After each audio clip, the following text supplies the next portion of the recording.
Good evening and welcome to Speaker Corner UK channel. We are back with part two.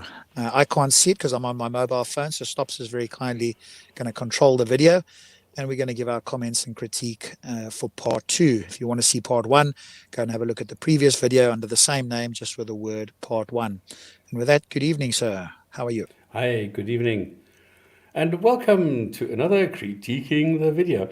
It's actually quite, it's a lot of fun looking at what people are doing. And I wish somebody would, somebody actually has taken mine and critiqued them. But somebody said to me, well, why are you only critiquing the Muslim videos? Why doesn't anybody critique yours? I said, well, please do. Go ahead. I mean, this is how we learn, all right, after all. But somehow they're not capable of doing that. So, yeah. Yep. Well, I mean, they can do, and then we can have a look and see what their critique is and critique their critique, right? Or agree with it if they've got something intelligent to say. So, and we had a suggestion from Nimgrace to ask, who asked us to critique a video. So that's going to be the next one on the list. So if you have another one, just let us know. If you want to join us in the chat, come and please do. If you feel like there's anything that you want to ask or do, just type one enter, so that you catch our attention. And then you can just come and do this. Now, what we're trying to do, and I always need to stress this, we're not going against individual people. We are going against ignorant people. It's not that we're going against all the Muslims. We're not doing this against all the whatever.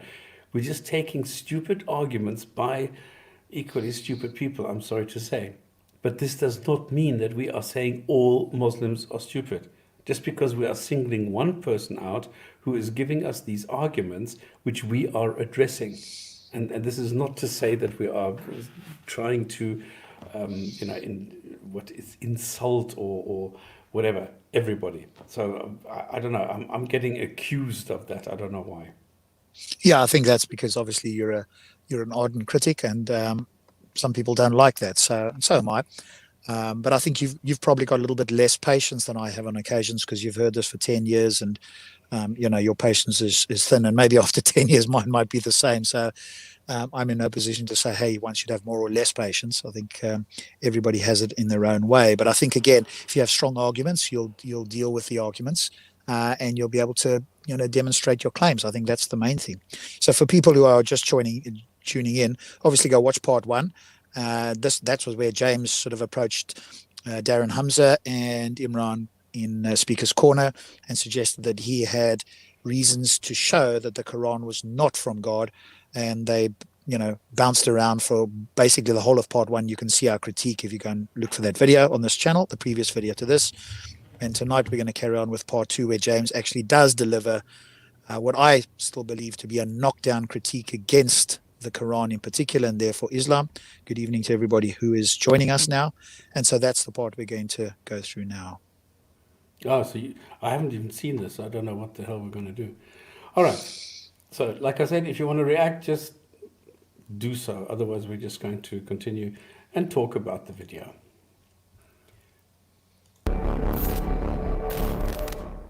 But it's nothing more than your subjective opinion. It's sensible. No, it's subjective opinion. Okay, you can call it that, but it's sensible. It's subjective opinion. Are you saying subjective opinion is sensible? What? Are you saying subjective opinion is sensible? Certain subjective opinions may or may not be sensible. So accusing someone of lying, having no reason to accuse them of lying, is sensible? No, but I do have reason to accuse them of lying. I haven't Should we let him go with this? We haven't pinned down what the incentive is. But no. Okay, I don't know if people have watched part one. What we're talking about here is it's about the accusation that Muhammad was lying. And this is quite obviously the case. And the thing is that Hamza objects to this. Now, I don't know what Imran is going to say. I don't know if James is going to substantiate this, but this is what we're talking about at the moment. And this is why this Darren Hamza guy thinks that, no, Muhammad didn't lie. I mean, he's the best person ever to hit the face of this earth, so he can't be lying. So I object strongly to this, even though he can't bring any arguments against it. So And I think, as we said in the previous version, right, even if Muhammad was the most trustworthy, for which there doesn't appear to be strong evidence, it's just claims. But even if we were to take that, that doesn't mean that he can't be mistaken and that he could have been entirely trustworthy, except for extraordinary claims. And so the two don't follow one from the other. Even if somebody is that doesn't mean you have to trust them with extraordinary claims. You need evidence, and that's the part that he appears to be missing here. He just suspects or wants to make the claim that, hey, if you're so trustworthy, then everything you say must in fact be the case, and that's of course faulty thinking. And one thing we need to point out again, I don't know if people are so clued up on this, in the information that this guy on the left, the Muslim, and the one with the white cap and the black cap, the information that they have stems from narrations, in other words, from collections of what people apparently or allegedly said 200-300 years earlier, collected by a guy who's 2,000 kilometers to the north of where these guys allegedly said something. So we need to look at the background on what this is actually based as well. We can't just ignore this, that this was hundreds of years later, thousands of kilometers away, and they are basing their entire life on the integrity and authority of these stories. And that is all that we have. These are stories by people where we know for a fact that they can't be true. So this is a bit pretty dicey, I think. No, but yeah, I've shown there is a clear error that shows that this isn't from God, and they don't want to hear it. Okay, for the benefit of the audience, not necessarily. No, let's hear it. Okay, cool. You're itching to tell us. Thank you. Okay, so it's Surah 4, Surah and Nisa versus, what are the ones that are about? What's the mistake you're making? Yeah, it's an inheritance. So this is a discussion that's been had with Adnan Rashid and Mohammed Hijab multiple times with the same gentleman. Oh, I see. This is this one-trick pony thing. No, there are other ones. Oh, let's go to an even better. Have you spoken to? Oh dear, it's not a one-trick pony. This is just something that you don't have an answer to.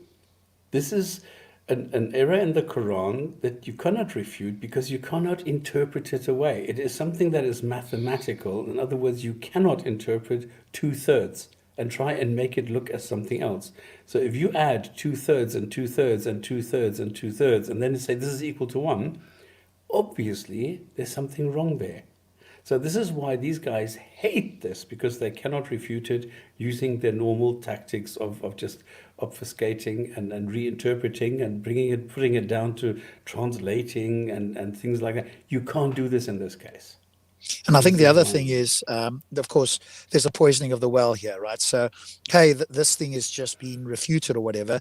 And I was there, as I said, when James, quote unquote, spoke to Adnan. James was on a ladder. Adnan was attempting to challenge him. If you go look for that video, it's in fact on my channel. I can't remember what I called it. I'm pretty sure James SC is in there, or Atheist. One of those two would come up if you do a search on my channel. And Adnan did not at all attempt to even take on this particular challenge. He asked how many this, how many that, how many tafsirs have you read, anything but actually critique it. And when Mohammed Hijab tried in the park, he didn't have any good answer. Then he went to speak to some experts, apparently, sat in his car. You'll find that video on his channel probably as well, where he starts off with poisoning of the well fallacy. Hey, nobody brings this anymore. It's been refuted, and I'm going to tell you why. And he proceeds to tell you how the scholars have reinterpreted the Quran to have different numbers to the Quran. And then, of course, the question becomes: do you accept the scholars whose numbers, are different from the Quran, or do you accept the Quran? And I've asked Muslims this. And of course, you get all kinds of irrational, emotional, or non-responses in regards to this claim. And we'll probably hear some here, not probably, we will hear how, they do not deal with this at all. So prepare yourselves, for they will not, in fact, engage on this. That's my prediction, because I have watched this already. So see what the responses is. Now ask yourself, if somebody brings something to you, as James is going to do now, the very specific things, specific verses, specific numbers, you could read it and at least attempt to make sense of it. Or you could say, hey, I'm not entirely sure. I'll have to go and research that, which is entirely fair, because you're not going to know every single verse of the Quran. But notice as we go through this what the responses are, and that should tell you quite a lot. Yeah. Zandaf, I'm not sure if Rob can see the chat. Zandaf, thank you very much for that.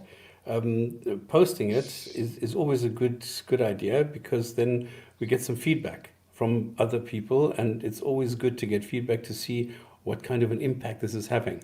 And I'm always looking forward to comments by Muslims who are trying to address this, clear mistake in the Quran. Because the thing is, what we need to remember, they are worshipping the Quran. Okay, the whole life of a Muslim is based around the Quran, and if you can show that it really is a mistake, and it really shows that the Quran it's just simply unreliable, that is a huge shot in the leg for the normal Muslim if he hears that the Quran is unreliable. So. Okay, let's talk about James, have you spoken to Adnan Rashid about this matter? Yes. Have you spoken to Mohammed Hijab about this matter? Yes. Have they answered you? Not well. No. According to your subjective opinion. Yeah, like all that Adnan Rashid did. All that Adnan Rashid did is said, how many tafsir have you read? How many tafsir have you read? He didn't answer the question. Mohammed Hijab did. Mohammed Hijab did well. He managed to give what the orthodox Sunni position on the matter is. But the problem is that the orthodox Sunni position of Hey, James SC is in the chat. James, if you want to join us and give us your thoughts, feel free to, let us know, and we'll drop you a link and you can come and join us. We're obviously on part 2. You might have missed part 1, but we're doing this. I know it's a couple of years old, but we came across it, and I thought this was really a useful video, again, to educate people on the Muslim apologists and their tactics and their avoidance of some of these strong arguments. So feel free to let us know if you want to. Otherwise, just listen in, and we're going to stop it every now and again when we hear things that we disagree with. But Rob, you just heard he's been refuted. Come on, what is James going to say? He's come on. He's definitely has no clue what is going on. That's the claim from these guys who haven't even heard the critique. Good evening, Aziz. Nice to have you here. They haven't even heard the critique yet, but because it's been spoken to other people, right? This is again a tactic. Well, then it must have been dealt with already. Why are you still bringing this? Well, obviously, clearly the reason James is bringing this is because it wasn't even remotely dealt with in any significant way. Hijab at least attempted to, but made a complete hash of it. And Adnan Rashid didn't even deal with it. And I was there personally that day anyway. No, James, it's okay. You don't need to go to Facebook. I'll just put it here, no problem. Because if we don't want somebody on the stream, we'll just not. Yeah, so it's you just join the link there, James. Easy, yeah. We won't let anybody else unless somebody else says they're a Muslim and they want to come and, refute or rebut anything that we're saying. Oh, there we go. Good evening, sir. How are you? Good evening. I'm very good. How are you guys? Good. Nice to have you Excellent. here. Yeah, shame we didn't get the first one, but we're good to have you here now. So, you'll remember this, no doubt. A couple of years back now. Yep. Yeah, I mean, so obviously... Is this what you call having the horse right here? What do you mean by having the... Oh, yeah. I guess, I know I could give what I was thinking as at the time, that sort of thing. Yeah, absolutely. Yeah. Part 1 was just a runaround, wasn't it? And I think the one thing that I noticed, and we can all learn something, is that he sort of shifted the burden onto you in part 1, and then got you to try and defend, Muhammad is a liar. And I've always maintained that all you have to do is claim that Muhammad was mistaken. That's all you need, right? And if you listen to his four arguments, they don't include he's simply mistaken, because obviously that's much harder for them to defend and much easier for us to put out as a claim. And so, the first part they danced all over the show, as you remember, if you do remember it. No, I do remember pretty James, well. I'm in control of the video, so if you want to just pause it, you just need to shout and say stop, or whatever. Then I'll pause. Okay. Okay. Cool. Can I say something? the matter Yeah, go for is it. Wait, ridiculous. Stop. And I think James wants to say something to lead into it. Go for it. Yeah, just about the first part of the video. Maybe you can tell in the video, but each time they try to sort of direct it back to is Muhammad a liar, that sort of thing, I kind of say, I think I say a few times, it doesn't matter. If I can show that the Quran clearly isn't from God, then it doesn't matter what the state of Muhammad's thought processes are, then it's still, Islam is not true.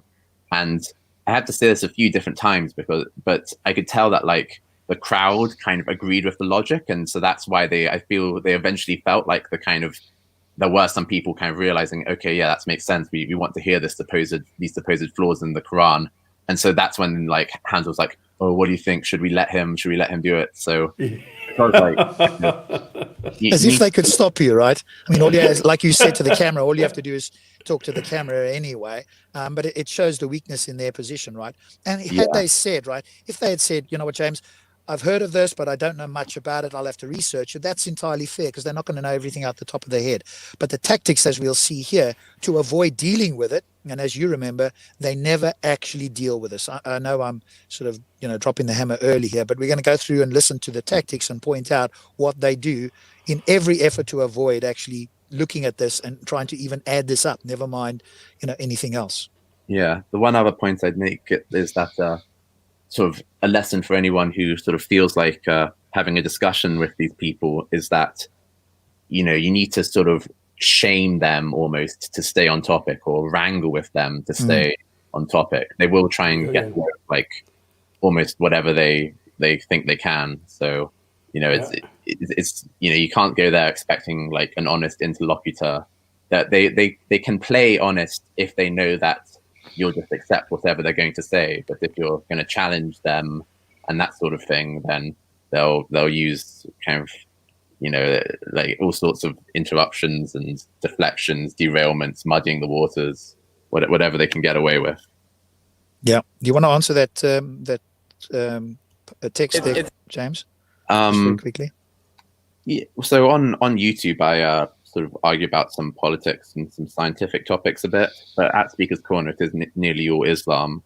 And I feel like, it makes sense for me to prioritize talking about Islam rather than other religions because, Islam is growing and the other religions are either kind of stable or in decline. And so Islam, if anything, is the one that's going to be more likely to have an increasing effect in the future. Cool. All right, let's go for it. Yeah. It's so insane. It's insane to believe because what the Orthodox Sunni position is. So basically, kind of, I'm just. I'm down to what's the point? I'm going to summarize now. So basically, these inheritance verses. I think it's 100. Is it 111 and 112 in Surah An-Nisa? You're the one presenting the claim. I'm going to give you 8 minutes to sit here. While you're doing that, I'm going to continue my why he didn't lie. Okay. All right. Can we go back to this once I do find it? Yeah. Okay. Now you claimed he did it for power and wealth, and yet his whole life he lived frugally. Yeah, he slept on a mat on the floor when he. Okay, number one, James did not claim that. He said it's a possibility. We don't know that. Number two, he did not live frugally. He had 24 wives, each with slaves, servants, house, each one with their own house. So that is not living frugally. What he's referring to is the couple of hadiths which we say, there was no smoke coming out of the chimney and things like that. That doesn't mean anything. What you are doing, Hamza, is just sort of picking things up and then saying, well, this means that. No, it does not. You need to remember that Muhammad was the guy who got not only a fifth of the booty, he got like another fifth. One fifth was for God, 1/5 was for himself, and 1/5 for the family. So he got 3/5 of all the booty that was being distributed there.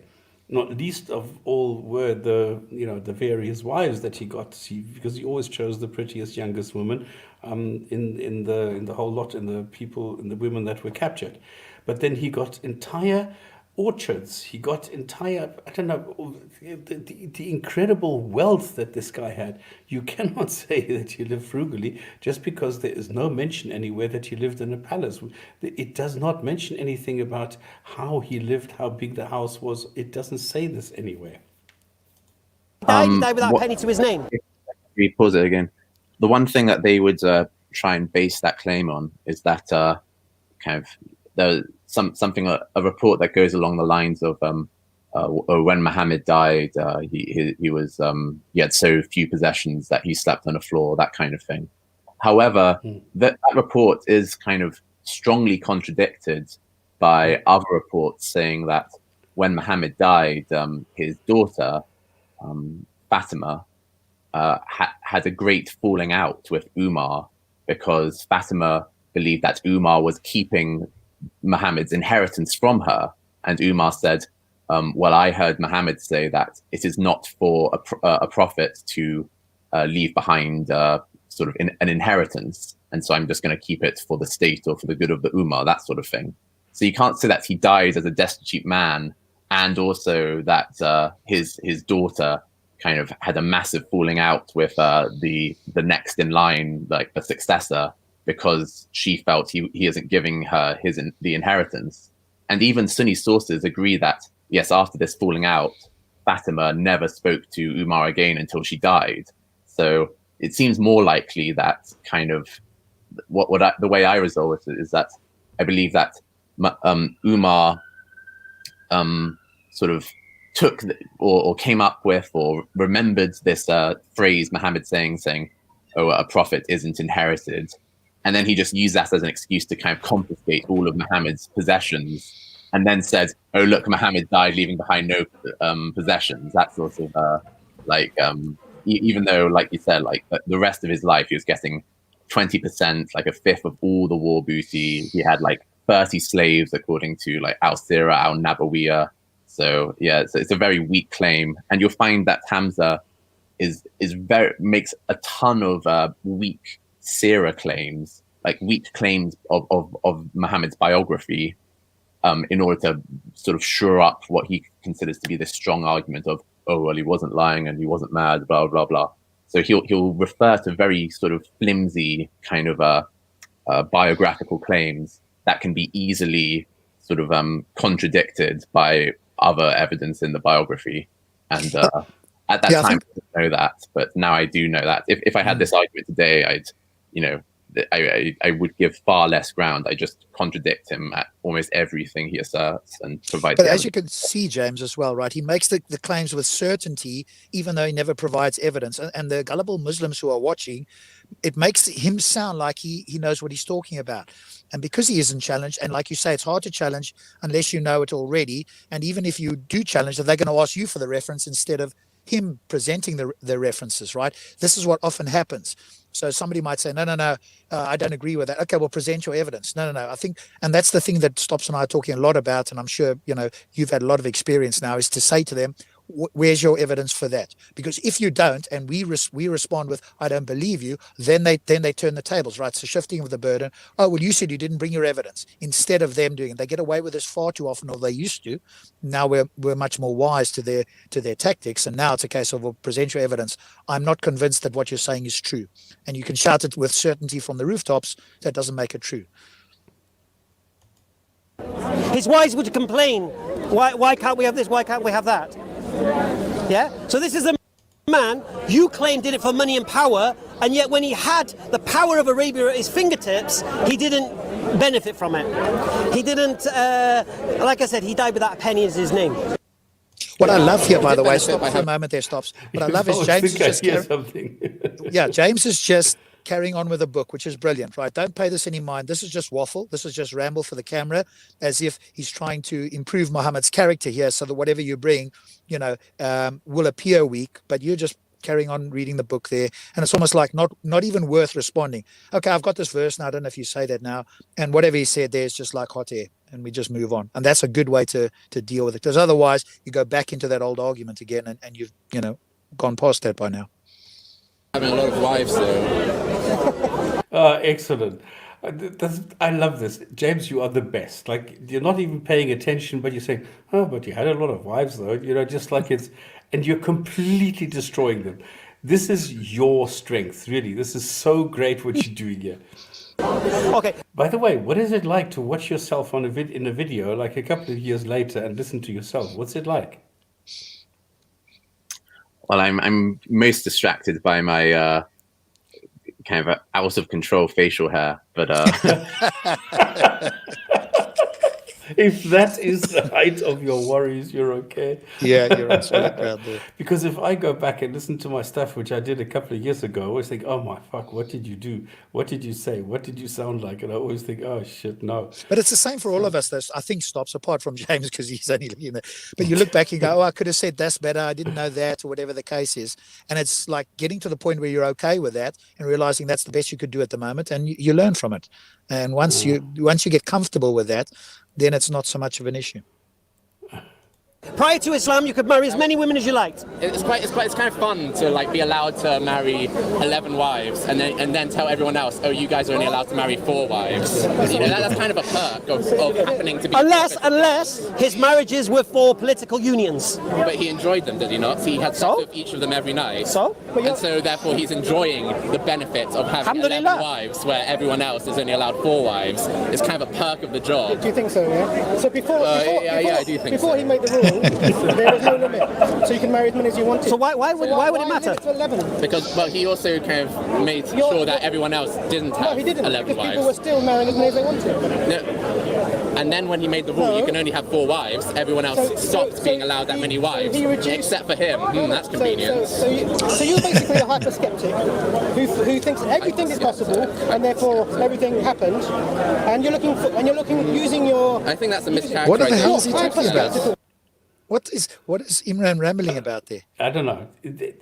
I'm always surprised at the level of his argumentation. Really, it's so subpar that I think, how can he be a medical doctor? How can he have been at a university where you learn how to think, where you learn structured approaches, where you learn all these things, and he seems to, I don't know, it's like he got his doctor's degree on the back of a cornflakes package, because there's nothing there. And I'm always surprised when he says something. You've accused a man of lying with no motive and no capacity to lie. And you're basically skeptical to a sensible degree. Not at all, absolutely unreasonable. No evidence of there being any lies before. Suddenly a person becomes. No, it's his claim. It's your claim, mate. Suddenly a person We'll becomes. get there in a minute. Stop but, it there. Just help us get that far.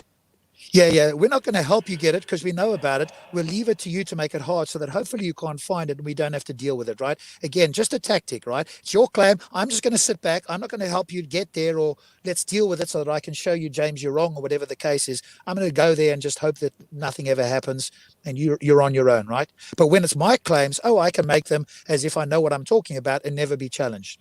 And that's the thing we're going to have to stop with this guy and everybody else. And another piece of advice, if you come with a claim and you say, okay, this is what it says, you are the non-Muslim. You are the one who doesn't have to know the Quran. You just heard from somebody from somewhere, you just read somewhere. You need to go to the Muslim who is supposed to know the Quran. They are supposed to be able to give you the reference. If you go there and say, what are the sentences regarding, in this case, inheritance, they should be able to provide it, not you as the non-Muslim. If I've heard somewhere that there's a problem with inheritance and now we're trying to get to the bottom of it, I don't need to know where they are. They do. And this is a suggestion from me. Always ask them, what does it say? Because as soon as you say what it says, they are then going to go and niggle and wiggle and do and whine and complain about wrong translation, wrong misunderstanding, wrong kirat, wrong this. Ask them what it says before you say anything. That's just my suggestion.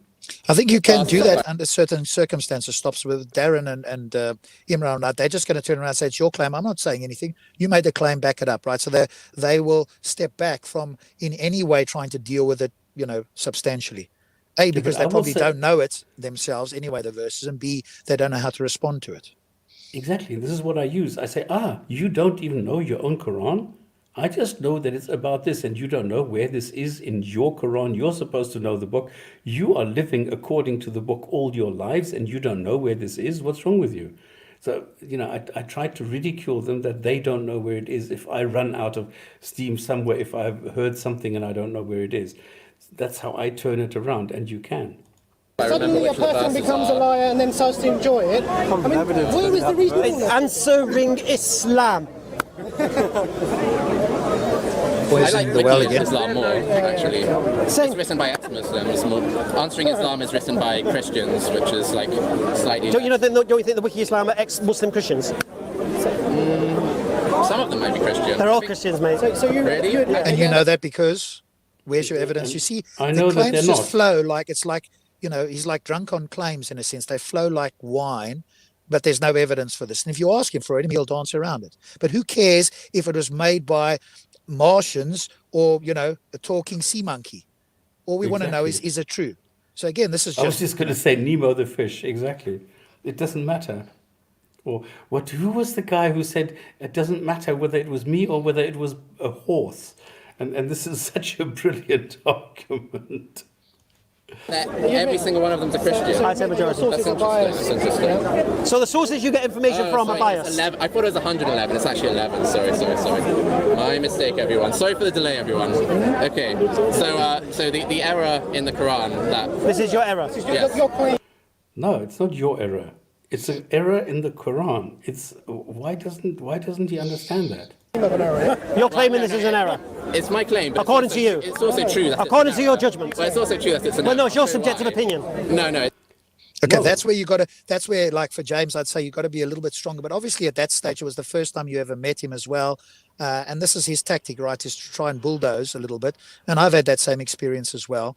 And looking back on it, now I know you wouldn't allow that. But at that time, it's like the appearance here is that you're just making shit up, right? That's the appearance, even though he can't demonstrate anything. But that's what he wants to try and get across. Yeah, it's a preemptive attempt to sort of poison the well, I guess. Yeah, He wants to sort of make it seem to the audience he wants to signpost this guy is about to just give his opinion, and it will be something subjective. Yeah, so you'll stop listening now. Like, watch out! Don't listen to this because it will just be his opinion. Whereas kind of know that I'm about to give something that's clear cut and objective, and so kind of that's why he was trying to sneak that in there before it happened. So that, of course, like they're kind of playing defense at the same time as playing offense. Exactly. It's like if you say 2 and 2 equals 5 is your claim. No, it's not. It's wrong. It's objectively mathematically wrong. It's not your claim that 2 plus 2 is not equal to 5. So I don't know what they're trying to do. Okay, what is Imran saying? It's what anyone would conclude if they were. No, well, let's see who agrees with you. Okay, so I'll read both the verses out in full first. Allah instructs you concerning your children. I'm going to read the parts and brackets as well from the Sahih International Translation by Aisha Bruli. No, don't do that. Okay. No, don't make it make sense. Yeah, whatever you do, don't read it so that it's clearly understood and accepted, right? Read it in such a way that might make it more difficult for anybody who's listening to understand, so we don't have to deal with it. Yeah. Okay, but I mean that. Sorry, never mind. Okay, fine. Allah instructs you concerning your children.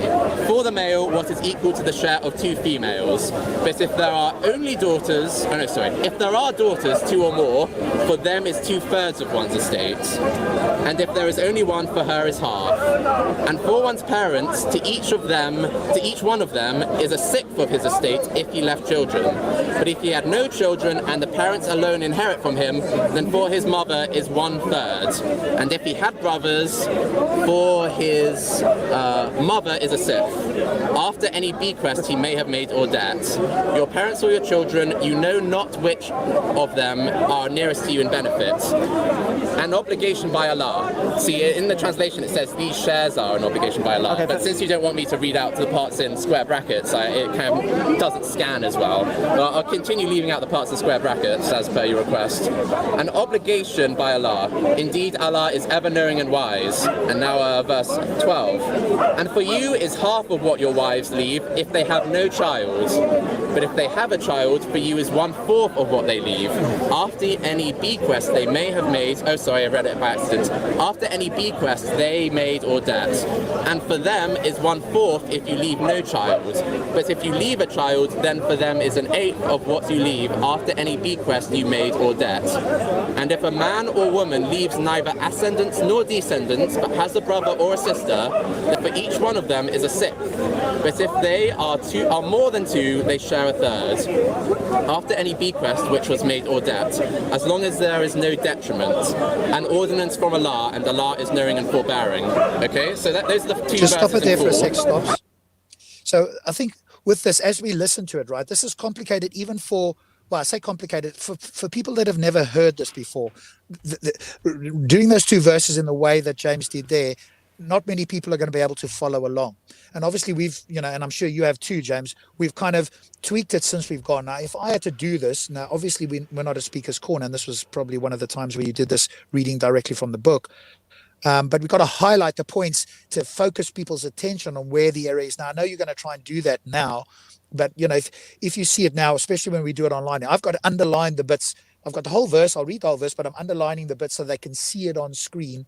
Very difficult for you to do that in the park. And I guess now you're going to try and explain it. But a lot of that now, they're going to try and obfuscate around it, because it's not like straightforward that you can just get it in the first hearing, if you know what I mean. Yeah. Like the reason why I decided to read the whole verses out is to, they aren't likely to interrupt their own Qur'an. Like then I thought like then I can like lay out, so for a particular family, given these instructions, it would be this much and this much and this much. And I know, like I thought. The other good thing, right, that you did it is so that they can't also accuse you of cherry picking parts of the verse. Right. Because that's the other tactic. You only read that part. Why didn't you read the rest of it? Well, you can, but it's not applicable. So in a sense, it's kind of good, but in Speaker's Corner, it's not an easy one, as you found out as well, to explain to people that have never heard it. So let's see now how they attempt to respond. Well, you're going to actually summarize, I guess, first, and then they're going to attempt to respond, I guess. Where these verses reveal a clear error is when you consider these instructions being applied to a man who is married, has 2 living parents and 2 or more daughters and no son. Then the verses instruct that but if there are daughters, 2 or more, for them is 2/3 of one's estate. So 2/3 of his estate, what he left, has been allocated. Are you going to do a Rain Man maths type thing now? Yeah. I mean, Rain Man type maths, 2/3. This is basic that the child would learn at school, right? But let me make it as if this is all 2/3 difficult for us all to understand here. I mean, that's a reflection on the person who's saying that, right? I mean, this is not like you're doing quantum mechanics here or, differential calculus or something. It's basic fractions. 2/3, that's what a kid learns. 2/3. Like, you know what a half is? No, that's Rain Man mathematics. A half, I don't know what a half is. I wonder if he watched this back, whether he'd be embarrassed by this response. I've got a sneaking suspicion. No, not at all. He would be quite happy with his response here, which is even more sort of telling. Okay. If it's a mathematical Let me ask you a question. I do need to tell you. Why would Muhammad say that? Why would Muhammad say that? Yeah. He didn't leave any inheritance. To construct his society. What was that argument? I've never heard that Complete red herring. Complete red herring. I'm just going to say something to try and get you off the point, James. That's what he's trying to do here. Instead of going, James, okay, I've heard that. Right. Tell me the rest. Let me see where this contradiction is that you're claiming is here. No, I'm going to make some random comment here so that I can get you off the point, or we can sidestep it. Right. This is all tactics. Oh, goodness. Even if there isn't any understandable motive, why would he put that in if I can show you that it's an error, then we would have to conclude it's not from God. No, Yeah. And James, you're making a very good point there, and I want to point this out to others. Always go and tell the people that you're talking to, the Muslim apologist, what is what I am going to tell you going to do to you? Is it going to have any effect on you if I go and show that there is an error? Are you going to change your view? Is there any way that I can change your view by giving you the facts? If I am able to show you this, is it possible for you to change your mind at all? To always show to the audience, not to him, I mean, he doesn't care, but the people who are watching the video, that you're really trying to get to him and you're really trying to sort of appease his kind of way of thinking, to understand what would actually make him change his mind. And they're they're both maths, right? Oh my God. Yeah, I agree with Stops there, right? You pointed out the consequences, very important. Otherwise, it gets lost here in the back and forth.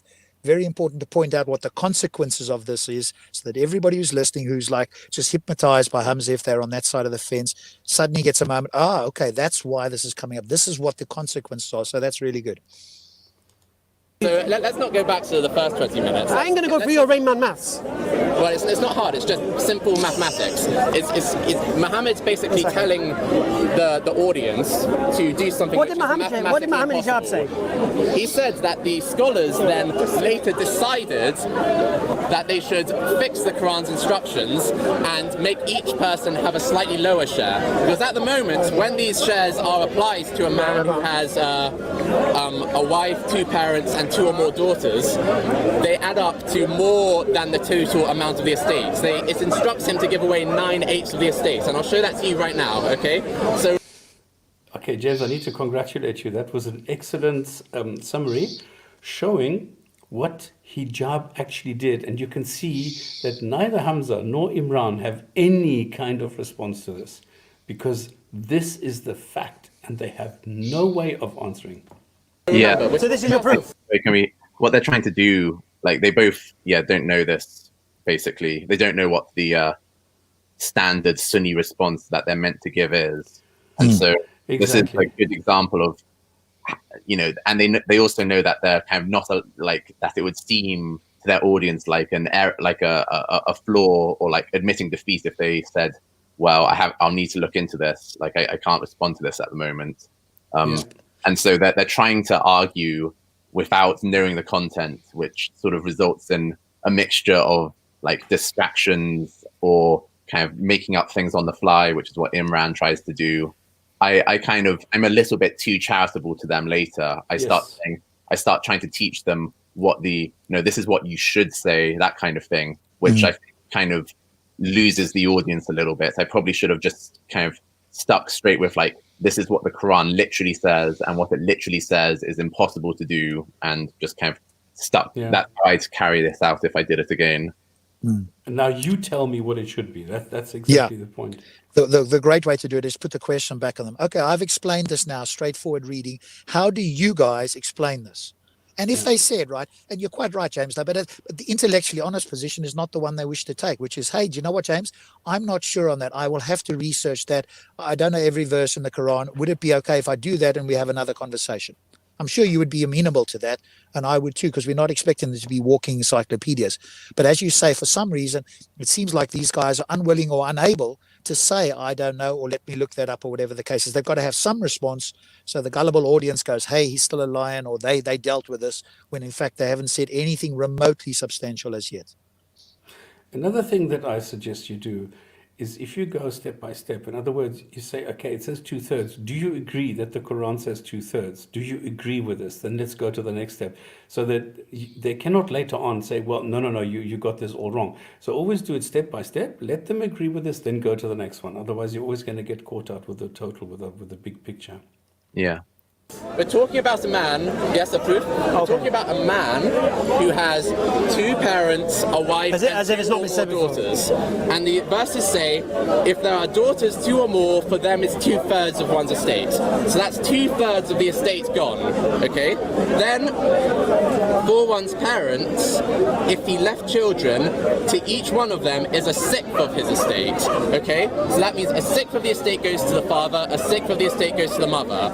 Now that's 2/3 of the estate, plus a 1/6 of the estate, plus a 1/6 of the estate. That equals, a third, so 2/3 plus a 1/6 plus a 1/6 equals 1. We've now given away 100%. All of the estate has now been given away. Right. And yet the Quran goes on to say, and for your wife, if you leave a child, for them is an 1/8 of what you leave. Okay? So it's trying to tell him to give away an 1/8 after giving away already all of the estate. Right. So you can't do that. It's impossible. You've given away 100% of the estate, and yet it's still saying to give away an extra 1/8, like 9/8. That is equally as impossible as if I said to you, oh, give half this pizza to your daughter, and half this pizza to your son, and half the pizza to your wife. Like, if I said that to anyone here, you'd tell me, oh, hold on, you've made a mistake. These instructions are impossible. And yet these are the instructions in the Quran, supposedly from God. But God wouldn't make a simple mathematical error like this, okay? And so this error was actually discovered in Islamic history after Muhammad had died. Yes, not for a moment. I think at this stage, James, you should have not volunteered this information. You could have, and said to them, "Okay, guys, what do you say?" I should have to just this, stopped and left them to deal with it. Yeah. But it's good for the audience to hear it anyway. But I think, in future, if you ever did this, that part you can get to if you need to later on. But it's now for them to respond. Well, how do you guys respond to this? Do you want to read the verses yourself? I don't know if he was reading there. I can't see. He looks like he's looking down, but I don't know if he's reading the Quran. Yeah, he's trying to Google the inheritance error. Well, I know what he's doing. I know what he's doing. He is looking up a rebuttal. That's what he's doing. Of course. Later on, answering Christianity. That's it. That's it. Yeah. And he's just going to say, there it is. James has been refuted. He won't know how to do it. Even today, he probably doesn't know how to respond to this. Hey, somebody's done it. But hey, he's not the only one. Paul Williams did the same to me. He said, Rob, I'm not going to deal with this.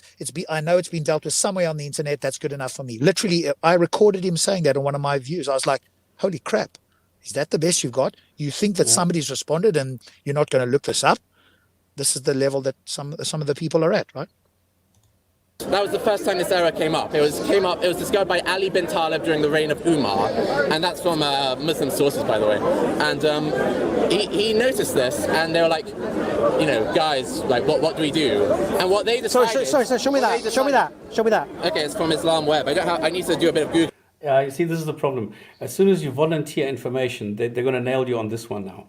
That's why it's crucial that you just keep quiet. Don't give information or surplus information, because they're going to nail you on that, because it's a red herring, because now they can ask you for the evidence that they cannot provide. And this is very easy. But of course, James can provide it. But then, of course, he's now got to go and look for it. And that gives them breathing room to think, to bring up something else, some tactic to avoid having to answer it. And that's the biggest thing, right? That's what this is about. It's not actually for James to bring the information so they're going to go, okay, now I understand. Thank you for that, James. You've given me some good information. That's not, when they say that, it's not for them to learn something. Let's be very clear. It's a tactic, a delaying tactic, so they can think of how to get out of it or start talking about something else. Friend, we're Googling, you Google, we don't mind. But I'm not misrepresenting the Sunni Orthodox position on this. All right. No. But for the benefit of the camera, because this is long-winded, man, and like I said, I ain't doing the Rain Man thing. I mean, there's a more obvious one. But anyway. Let's clarify this. If you go on to Answering Christianity... What did I say? I didn't watch this. I swear I did not watch this. But... Rebuttal to Ali Sina, Inheritance Who Taught Allah Maths, by Sami Zatari. If you go on there, you'll see the claim that James made. See, James gets his information from anti-Islamic sites, which he bear witness to. Who the fuck cares? Yeah, how's that relevant? It's the contents. It's what you are saying. It's the claim, and it's not who is making it. If it is true, it doesn't matter who. It's just the poisoning of the well fallacy, right? I haven't got anything to say. I checked with the... Go on, sorry. That's fine. No, that's fine. Tafsir as well. Do you take your information from Wiki Islam? Yes, but also the Quran and Tafsir. Do you believe Wiki Islam is an unbiased source? It doesn't matter. I think they'll stop there for a moment. Stops. I think at this point, if James were to do this again, hopefully he wouldn't even answer this question. The response, or certainly my response, or a response could be, how is this relevant? I'm not answering those questions unless you tell me the relevance. And then all we need to point out is this poisoning the well. It doesn't matter if it came from Mars or the Eskimos or whatever the case is it in fact true? So you attempting to poison the well as if the people are biased is irrelevant to whether it's a fact. Do you agree that whether something's a fact, it's irrelevant to whether somebody's biased? And that's just show me how this is wrong. If you can add this, then go ahead. It doesn't matter who says it. You now, it's pitting your wits now against the wits of the people against the Quran. Go ahead, do it. Finished. So it's against Islam. However, I check their claims against the actual facts. All right. Do you believe that Wiki Islam will ever twist hadith to suit themselves? Not really. All right. The biggest error. I'm telling you straight now, Wiki Islam, every single thing they have to say has been refuted. Not true, because they just quote what the hadith say. Everything. Stop there, stops. We've got to catch this guy and stop this, right? He says this as if he's got this background information and it's all correct. And I know what it's like, and so does James, because we've been in the park, right? It's the sort of steamrolling effect. Everything's been done. But if you ask him for the evidence, which James and I would do now that we're more experienced at this, all you'll hear is vacuous responses or some sort of rambling. But he'll shout it from the rooftops when he thinks there isn't somebody who can respond against this. All we want is the evidence. Where's your evidence? This has been every one of these has been refuted. And here's And your of course you example. won't have it. Here is your best bet now. Go and refute it. If you know it's been refuted, well, then go ahead and do it.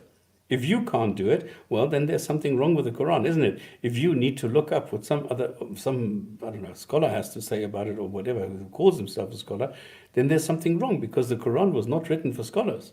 So if the Quran was not written for scholars, but for people like you, and you cannot do the apologetics for us, there is something wrong with you. So you have failed if you need to go and only fall back to some guy who's able to twist this. This is... it's a pity I can't get this guy. It's a pity he's blocking me. Can I say it again to you? They just repeat the hadiths from James, Sunnah. I'm going to say a word to you again, yeah? Everything. Okay. I'll make it easy for you, right? And this is for everyone, if someone like James thinks he's an expert after going on Wiki Islam, comes with one of these nonsense claims, just type the claim and then write answering Christianity, and it's refuted. Oh, this is hilarious. This is hilarious. James, have you ever done that? What checks what answering Christianity says? Yeah. Yes. Like Don't you laugh about that? Is that because they just repeat the claim? This is all they're doing. They just repeat this and say, no, everything's in order. They cannot refute it. They cannot say anything. And in this one, I mean, I've also done this. I've looked at answering Christianity. What they are bringing up, they're not bringing up anything. Yeah, they just blather. Yeah. Very long It's after 3 pages. blather. I promise you it's not refuted. It's refuted here. It's refuted here. No, it'll be an extremely flimsy answer. No, here's the problem you got, James. Okay, so You've got very, very, very bad judgment. No. I've got unbiased. No, rational you judgment. have got very bad skeptical judgment. person who isn't indoctrinated from this from a young age would come to the same conclusion. Unfortunately, no. That's a good because answer. you guys have been indoctrinated. No. And you don't want to go against your James, parents. James. And you don't want to. No. You don't want to leave your community. Lovely. My parents. My parents are not Muslim. Yeah, you're an exception though. Most people here were born into Islam, and they don't. Most want people to, here. They don't want to let down their Where's all the parents. boys? That sort of thing. That's the Western Eurocentric arrogant twat I would see. now Because let's that's stop what it it there is. for a You're moment. saying, Again, it's okay, getting so emotional. it was nicely said, but it allows them to go off the point. It allows Imran to get all emotional now. And this is the tactics, right? Anything. They can't refute this. Well, I think it's very clear they can't refute this. They can bring up a website they've never looked at themselves and claim that it's refuted. And if you said to him, okay, let's go through it and let's learn something here. Come on. He wouldn't have anything to say. Even today, if we went through it, we could show him that it's wrong. But at this stage, I loved what you were saying there. It was awesome. But it now allows him to come in with this emotional response. Yeah, I try to bring the argument back to the actual, point in question. But yeah. Anyway, I'm sorry, guys. I need to head off now, I'm afraid. But yeah. No worries. Well, great having you on, man. Thank you very much for coming on. It's brilliant to have you on while we're discussing you in the video. This was really excellent of you. Thank you very much for that. Yeah, thank you. All right. Cheers, man. Take care. Good night. Take it easy. Good night. Cheers. Oh, what a pity. This is so fun to have the person who's actually doing this here with us, Okay. All right. Sorry, James. We'll just have to mock you without you being here. You can't defend yourself. No, that's a fair statement. You're saying that as a Western white guy who's hyperspectic, I can tell you why you've come to the conclusions you've come to. Well, then fucking do it. If you say, yes, I can do that, well, then go ahead and do it. Don't tell other people it has been refuted, it has been done. If you can't do it, shut up.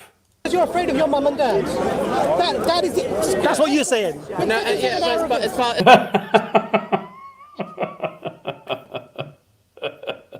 Okay, sorry. It's part of that. That's one of the reasons.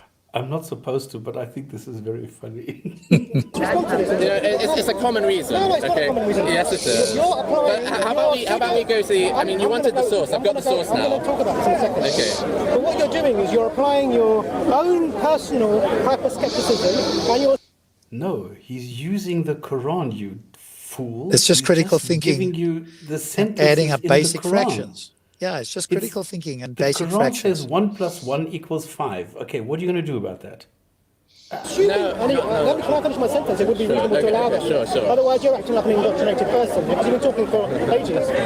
It's reasonable. It's quite unreasonable to assume that other people only believe what they believe because they're afraid of their parents, which is essentially what you said. No, there's a spectrum of parents. Well, let me clarify. You didn't mention the spectrum. Okay. Hang on a second. I'm talking. Give me a second. You said that everything is possible.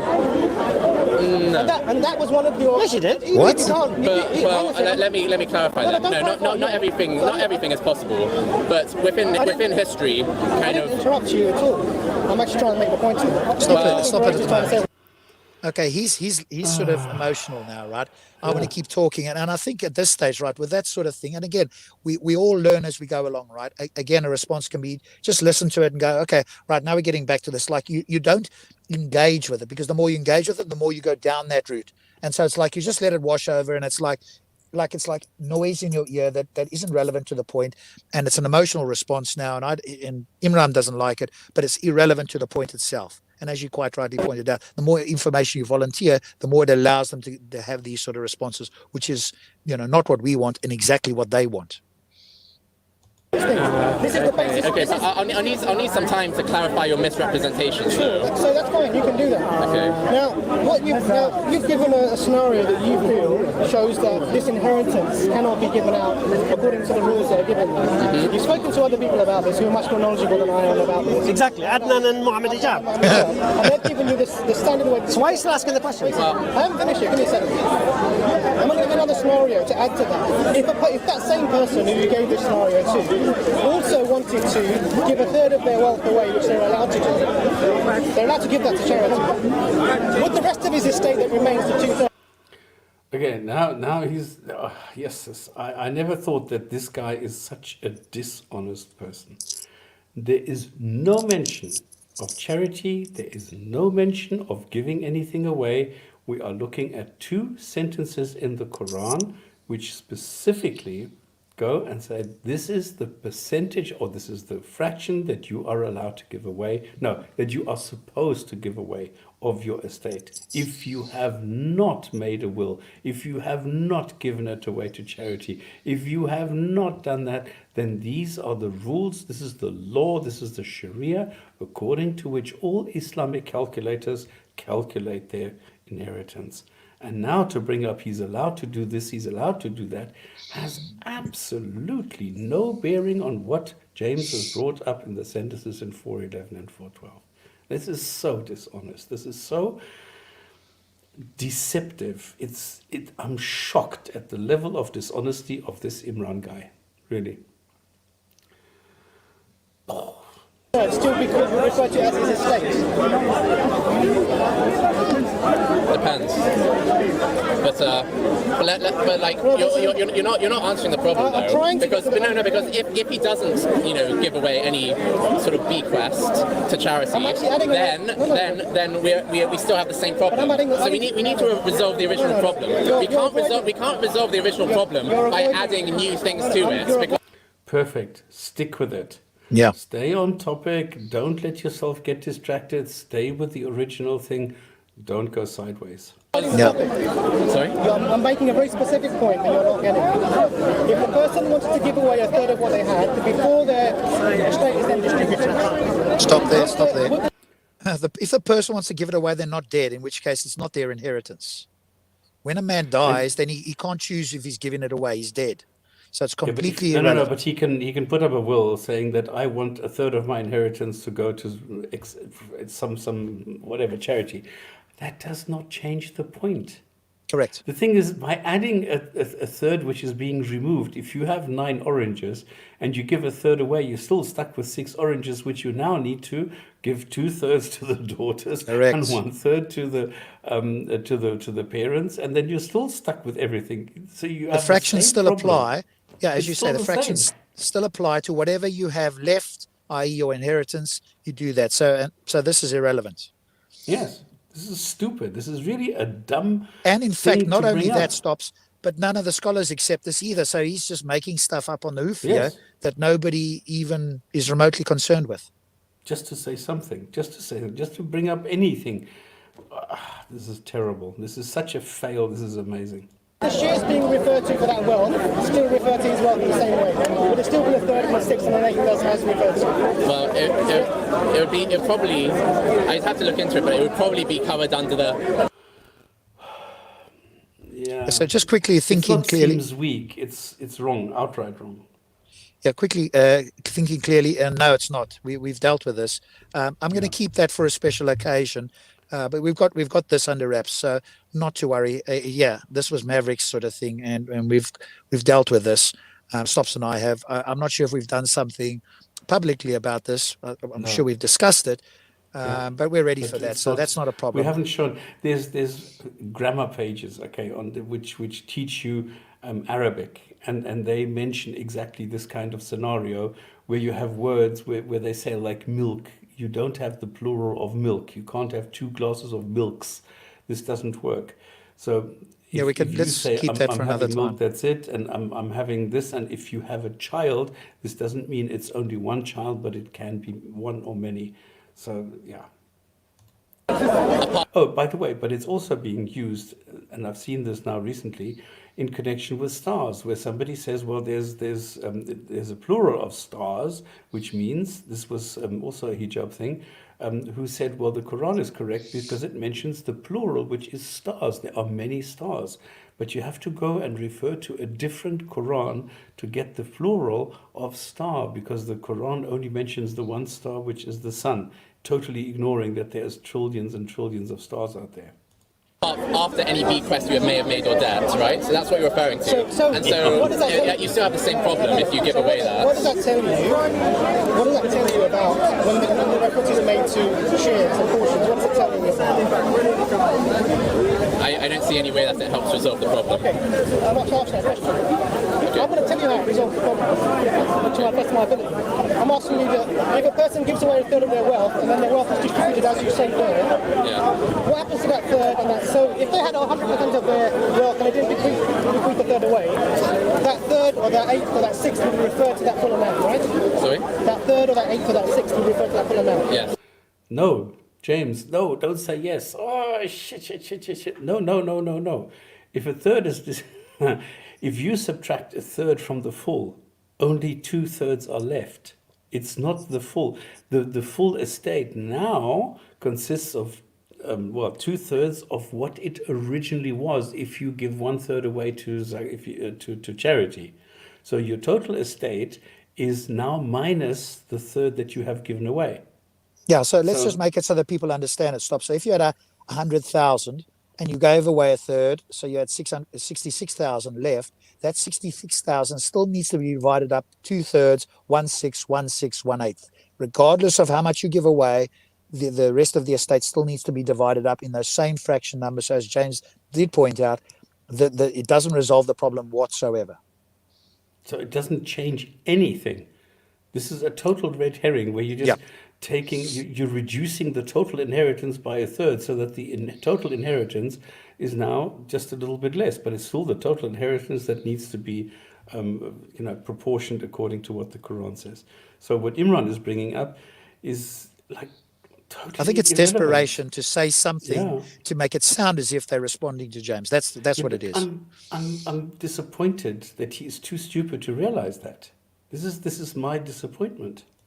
If they gave away a third of their wealth to start with, which they're allowed to do, yes, that third and that eighth and that sixth would refer to what? It refers to what remains. What remains. Exactly. This is the thing. Okay, but he says it as well, right? He himself said what remains. Did you hear that? He said what remains. Yeah, he also so he's agreeing with James. So let's see how he tries to resolve this contradiction now. He doesn't have the brain to realize the consequences of what he is saying. The same thing as James in the beginning, like as a knee-jerk reaction, said, yes, this is the total. Now he's realizing, no, it's not. It's a reduction. So but the other verses don't work that way. That's not the Sunni understanding. You're misrepresenting the orthodox Sunni understanding. You can tell me what that is, because you seem to know more about the Sunni orthodox position than me as a Muslim does. That's fair enough. But what I want you to do is deal with the point I'm making here, right? So you're not making a point. Just the claim that you're making is the shares are a set amount to the total. That's what the claim that you're making, isn't it? Yeah. Because you're saying this is an absolute. Oh, I get your point. And not a relative amount. That's the difference. Now, if someone gives away a third, and then the Quran is still saying to them, give a third of what you have to so and so, it's not referring to the total amount to start with. Okay, so stop it there, Stops. So obviously this is where you bring in the example like I just did with the numbers. and you say, okay, give away a third. What have we got left? Okay, how do we split this up now? The Quran says do this. So in actual fact, giving away that third has no effect. So I think this is where you do need to use numbers to show other people. Otherwise, it's easy for people who are not paying attention or don't understand this too well to get, hoodwinked by somehow they've answered it when, no Muslim even basically understands what Imran is saying, or if they do, they're completely mistaken about it. So that's where you do need to now break it into numbers to explain it as if you were to a child, in high school or primary school. Yeah, exactly. The third that was saved for a particular relative now becomes a smaller portion of that in reaching a larger amount. And then the fraction. Exactly. So where's your problem? If you have 9 oranges, 3 oranges you've given away, you're left with 6 oranges. 2/3 of that is 4 oranges. So 4 oranges are gone. You've got 2 oranges left. Well, those go to the parents. Now everything is gone. What do you do with the mother? What do you do with the sister? What do you do with the brother, the grandmother, anybody? There is nothing left. It's that easy. Just go again into that. So when you have a scenario, and you presented a scenario when the fractions amount to more than the total what happens is when you understand the position, what you do is you take each person getting the amount that they should have from what's left, and you reduce it to the wealth that's available. And this is exactly the problem this is what hijab did. This is the Awal case, and this is not according to the Quran, because all of a sudden the daughters don't get 2/3. This is the problem. Yeah, so there is. Yeah, no, you're right. And so one of the responses could be, okay, so how much do the daughters get in your scenario now? Exactly. Get him to give a number out. Say, hang on a moment, but the Quran says this. Now he will respond by saying, hang on, no, but the Quran only says that for the full inheritance.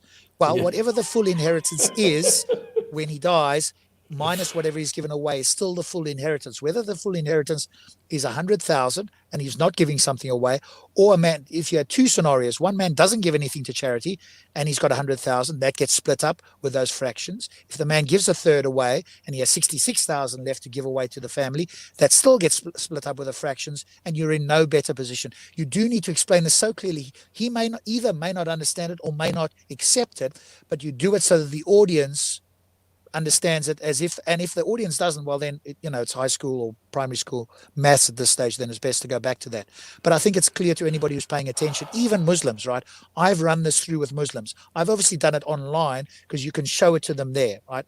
And then once I do that, I get responses like, oh well, I can't refute you, but I'm staying a Muslim, or hey, the scholars have responded to this, or whatever other thing. Yes. But nothing that actually deals with this in any substantive way. Certainly nothing that allows the Quran to still not have the error and the amounts to remain the same, the fractions to remain the same. And the suggestion that I make here is do it step by step. Always get confirmation.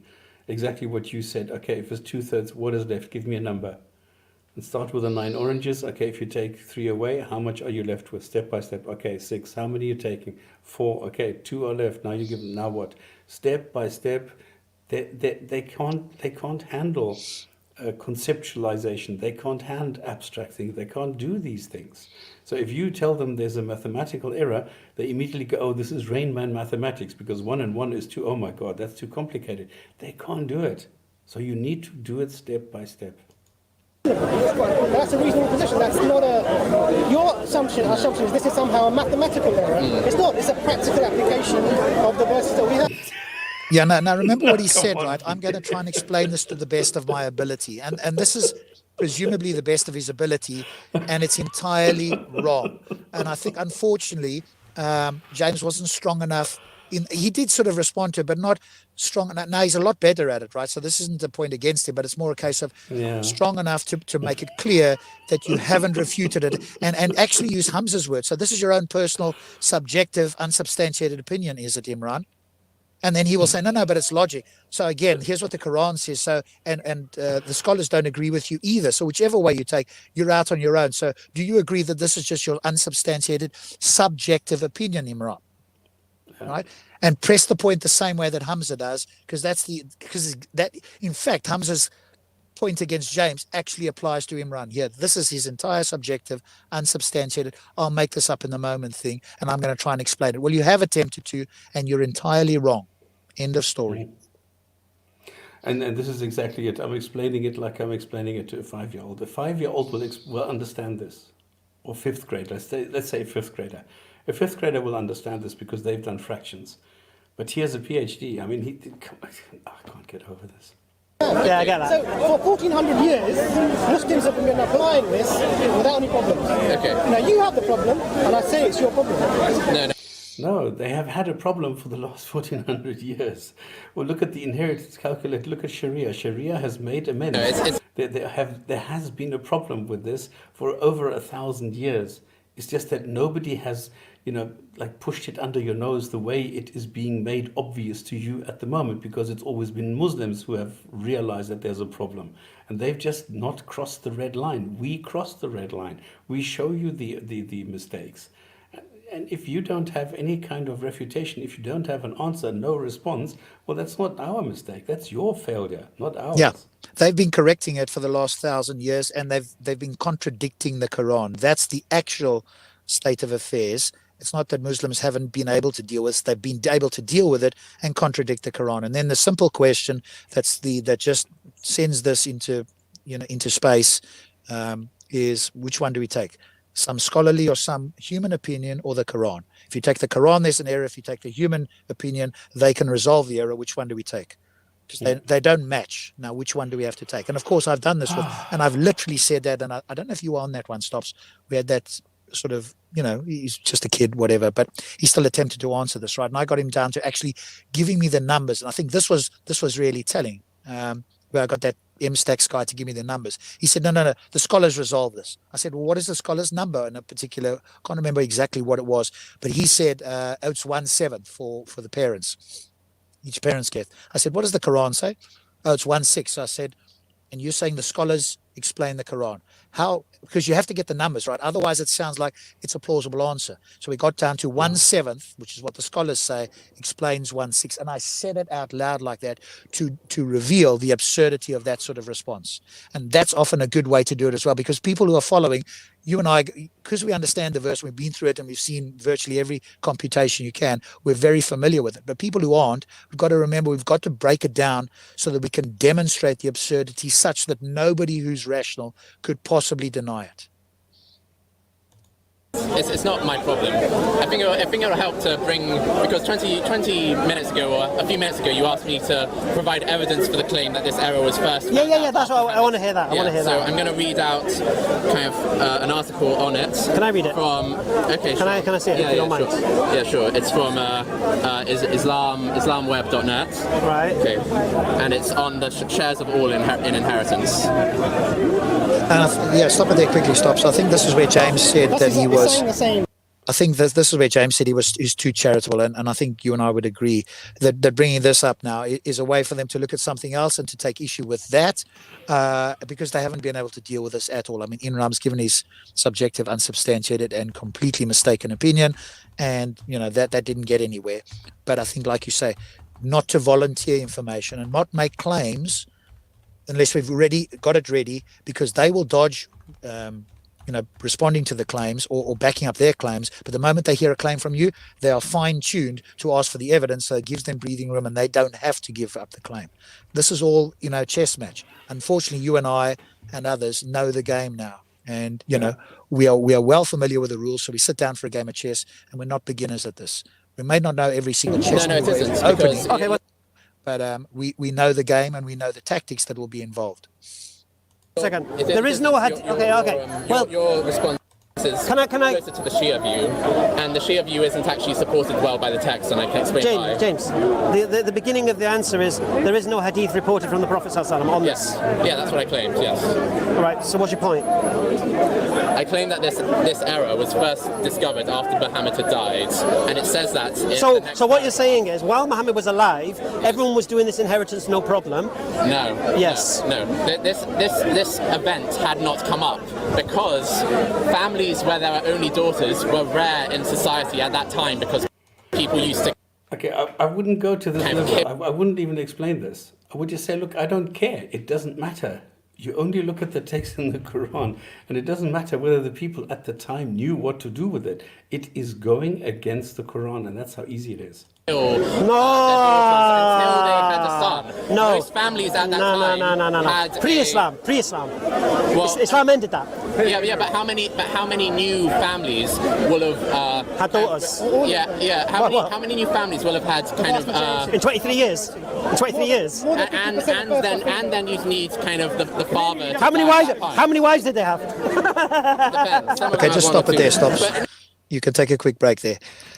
So again, this is just to point out, right? We've said it multiple times, but this is just red herring stuff here, which is logical fallacies, right? And that's the point of reviewing these videos. If a Muslim has something that's interesting and even remotely substantial, that's of interest to us, right? Because then we can have a discussion, whatever the case may be. And the only thing that they can really have any sort of discussion around is the more general topics of, hey, what about cosmology or the design argument or the teleological argument or whatever it may be, which are mostly sort of borrowed, at least the modern ones are borrowed from the Christians, etc. But once it gets to the Quran, they're in huge trouble. And this is just another example of asking James questions so they can go off on these tangents here. Oh, it's so ridiculous that it could possibly have been a family that had exactly the people that you're talking about, and it didn't come up. Well, when exactly was this inheritance first mentioned or revealed or whatever the case is? Nobody seems to know that. Was it at the beginning, at the end? And how, as James quite rightly points out, how many families would this have happened to that would have actually known about what Muhammad had said? Because obviously this had to spread. It was only written down after his death anyway. So it's word of mouth, and these particular things wouldn't have got around either. So if you take this all into account, it's almost highly improbable that a family would have had this, and this would have been clearly known by people, and they would have been able to have this information. So when you put all of that together, the chances is incredibly remote that this could have been the case. And yet we're hearing him laugh as if it's a given that it should be. But in actual fact, it's as I've just pointed out, the exact opposite. It's in fact not the case. So I don't know if Slops might be still away there. So that's fine. So again, any comments in the chat, then definitely let us know. But I hope it's valuable for you to see what happens when some of these Muslims from Speaker's Corner in particular are brought to critique and they don't know how to deal with it, instead of just giving the honest answer, hey, I'm not entirely sure, let me look that up. It'll be something else, and that's what we're highlighting here. And I bet if we had, Slops and I had that conversation, or either one of us had the conversation with either of these two guys today online, they still wouldn't have an answer. The difference is online here, we can crush them on this because we can bring up a share screen, we can go through this. There's no escaping with the two of us because we're not going to allow any of the red herrings or anything else. We're not going to volunteer information. And I've tested this out now on probably 20 or 30 Muslims. And so I'm quite honed on dealing with this particular irrefutable error. And I'm laser focused on staying with this. Anything else I'm just going to bat away and I'm not going to be interested in. So today, if we had this discussion, we'd bury them. But it says very clearly from a Muslim source. I'm going to... No. Well, I'm asking you a simple question. In the 20 years of the Prophet Muhammad's life... This will answer your question. No, it won't. Yes, it will.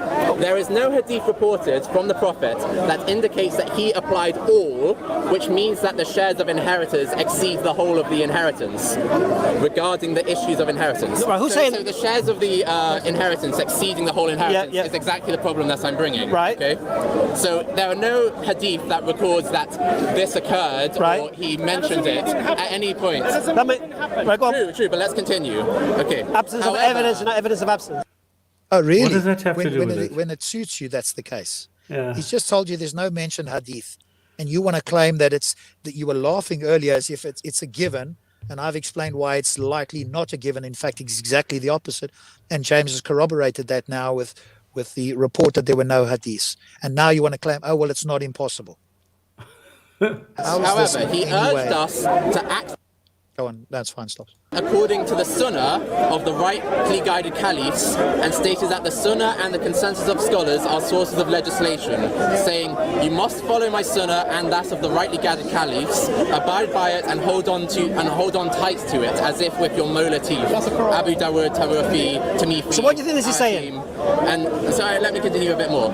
He said, Allah will not cause my ummah Allah will not cause my ummah to agree on misguidance, and the hand of Allah is with the Jama'ah, the group which follows the Qur'an and authentic Sunnah, and whoever deviates from that will be in hell. And it gives another verse saying the same thing, or another hadith saying the same thing. But let's. What do you think? What do you think it's telling you? What do you think that's telling you? This is important history. No, but James, I can hear it. Stop for a second.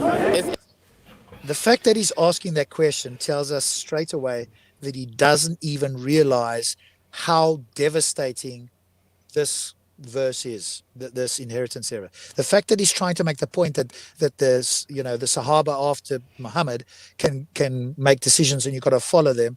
He just doesn't realize. If he knew what the problem was and clearly understood it, he'd never even open his mouth about that.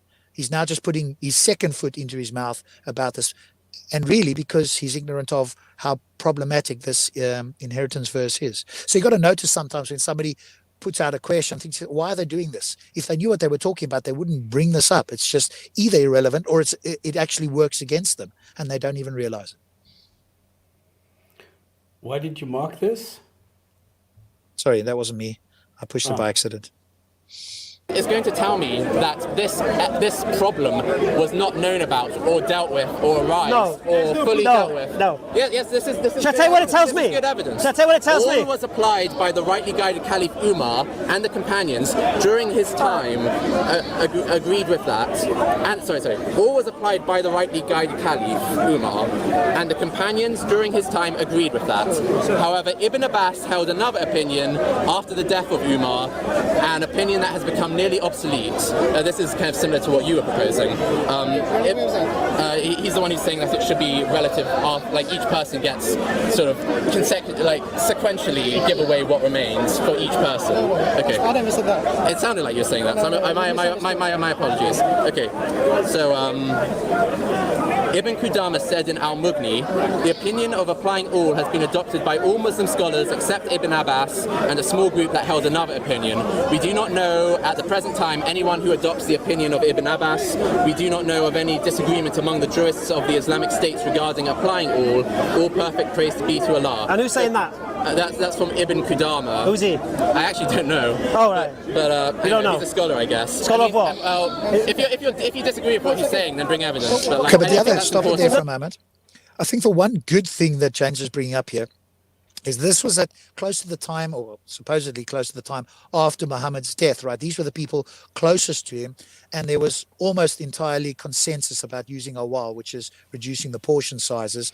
And even though Ibn Abbas had a different idea, he was sidelined, and he was, a minority, a fringe opinion that wasn't taken seriously. So the question for any Muslim that comes up with any other response is, what is it that makes you special over the Sahaba and the rightly guided people of that time who accepted awal? Why are you bringing any other solution here, and why should anybody look at that? And from that perspective, if I'm understanding it correctly, that part of what James did was really good. No. Oh, one more thing. If I go and read something from a scholar and somebody asks me, well, who's that? And you say a scholar, and he says, of what? I would just look at him and I would say, excuse me, you don't know your own scholars? You don't know who the people are who explain Islam to you, since your God can't do it, your prophet can't do it, your messengers can't do it, nobody can do it, so you have scholars who explain to you and you don't even know who they are? Because they are supposed to be the Muslims. They are the ones who are following this because it makes sense, not me. So I'm just the one who's reading this. They are the ones who have to make sense of this, not me. And this is what we always have to keep in mind. I'm like far too lenient. I'm always trying to be the nice guy, and far too much. For me, all that's saying, from my perspective, is we believe Muhammad ﷺ is the walking Qur'an. I might be wrong about this understanding, and that you are wrong with this, because there's lots of hadith saying Muhammad forgot this, and he needed to be corrected on this and this and this. He even admitted it. So yeah. When the Qur'an says something, Muhammad ﷺ would elaborate on certain things like salah and fasting and things like that. Now, this particular issue may not have come up. Yeah. Because if it had come up, he would have been asked. Yeah, there would have been a problem. Right. So that refutes your earlier point when you were laughing and thinking that it was very likely that this has come up, and why hadn't it been dealt with? You're now agreeing that it's likely, or at least it probably didn't come up. Otherwise, he would have corrected it. So at least Hamza of whatever the point is in time in this video has refuted the Hamza of about 5 minutes ago or 10 minutes ago. I'm not sure which Hamza you're going to take now if you're watching this, but at least pick one of them. But either way, it still doesn't get you out of the error. The other thing is he's being quite foolish here, because does he know when exactly? When he claims this was revealed over 23 years.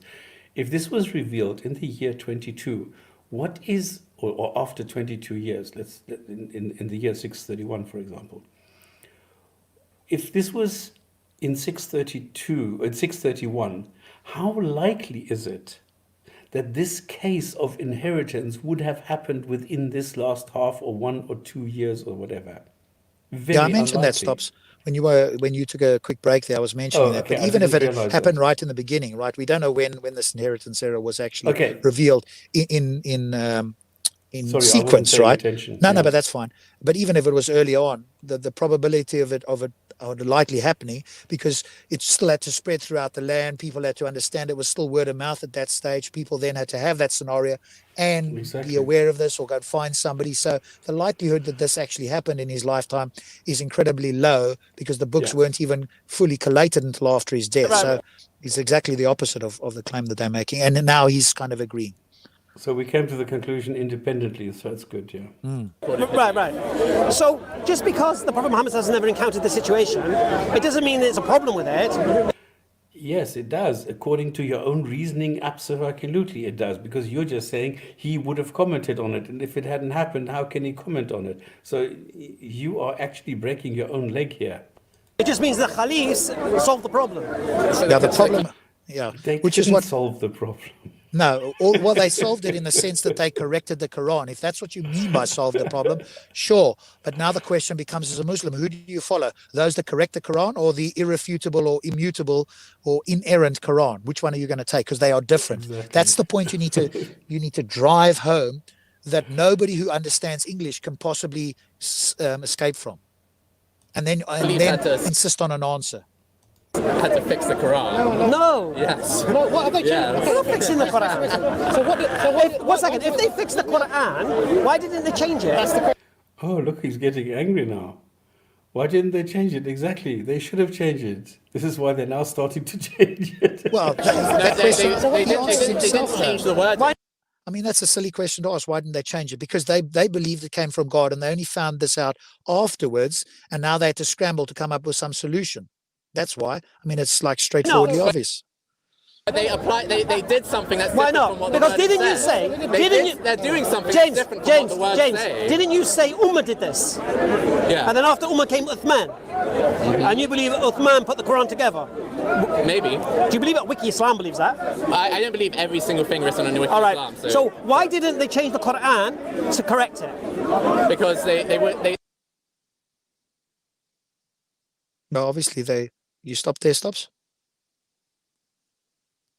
Hello? Is it me or Stops? I muted myself. No, I muted myself. Oh, okay.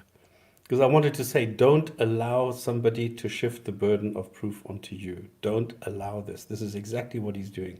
Why do you think they didn't change it? Who cares? You tell me. You are the Muslim. I'm just giving you the facts. I'm just showing you what it says in the Quran. I don't care what Wiki Islam says. I don't care what anybody says.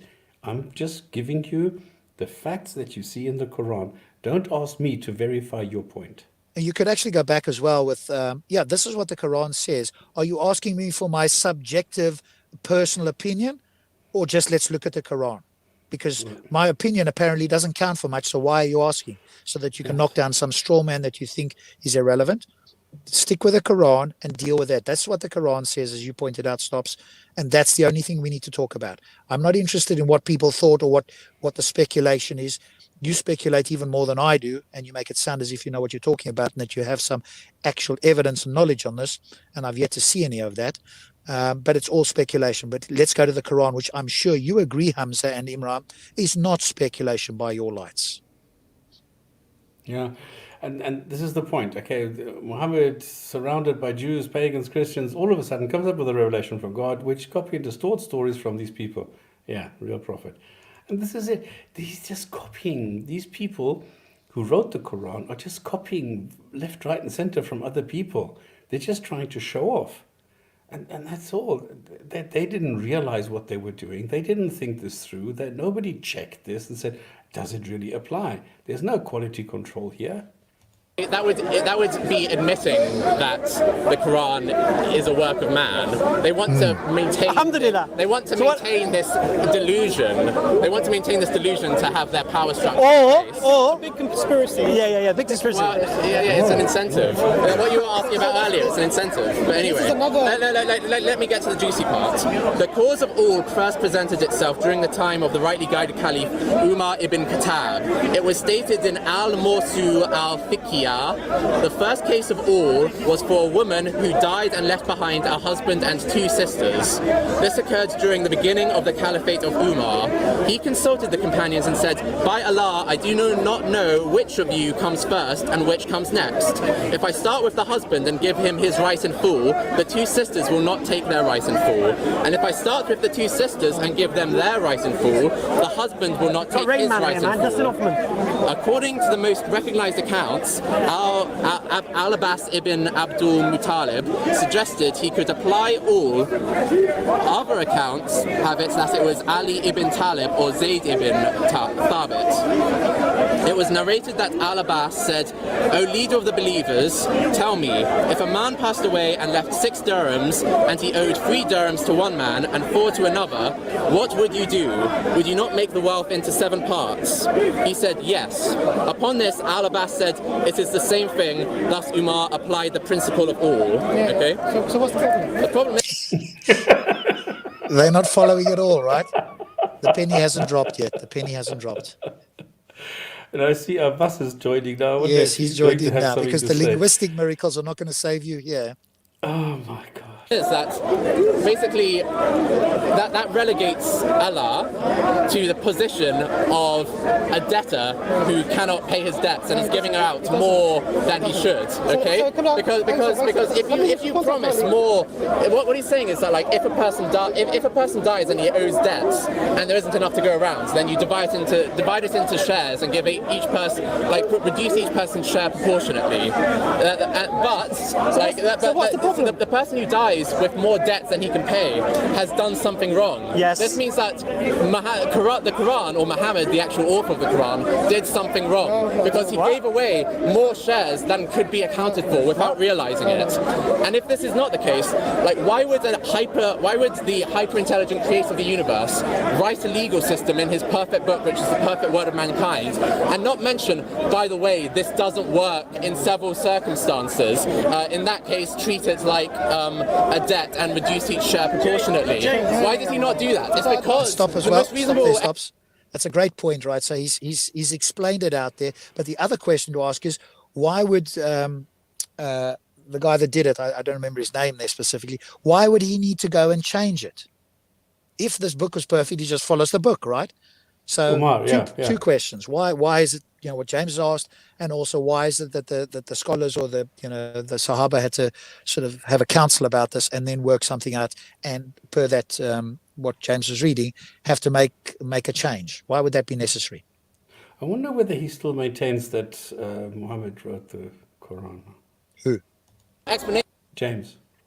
Is because kind of Muhammad didn't consider this. He wasn't that So strong is on your that. so I understand this because Yes. it's gobbledygook, mate. But anyway, are you saying that if a man's inheritance can put him in debt?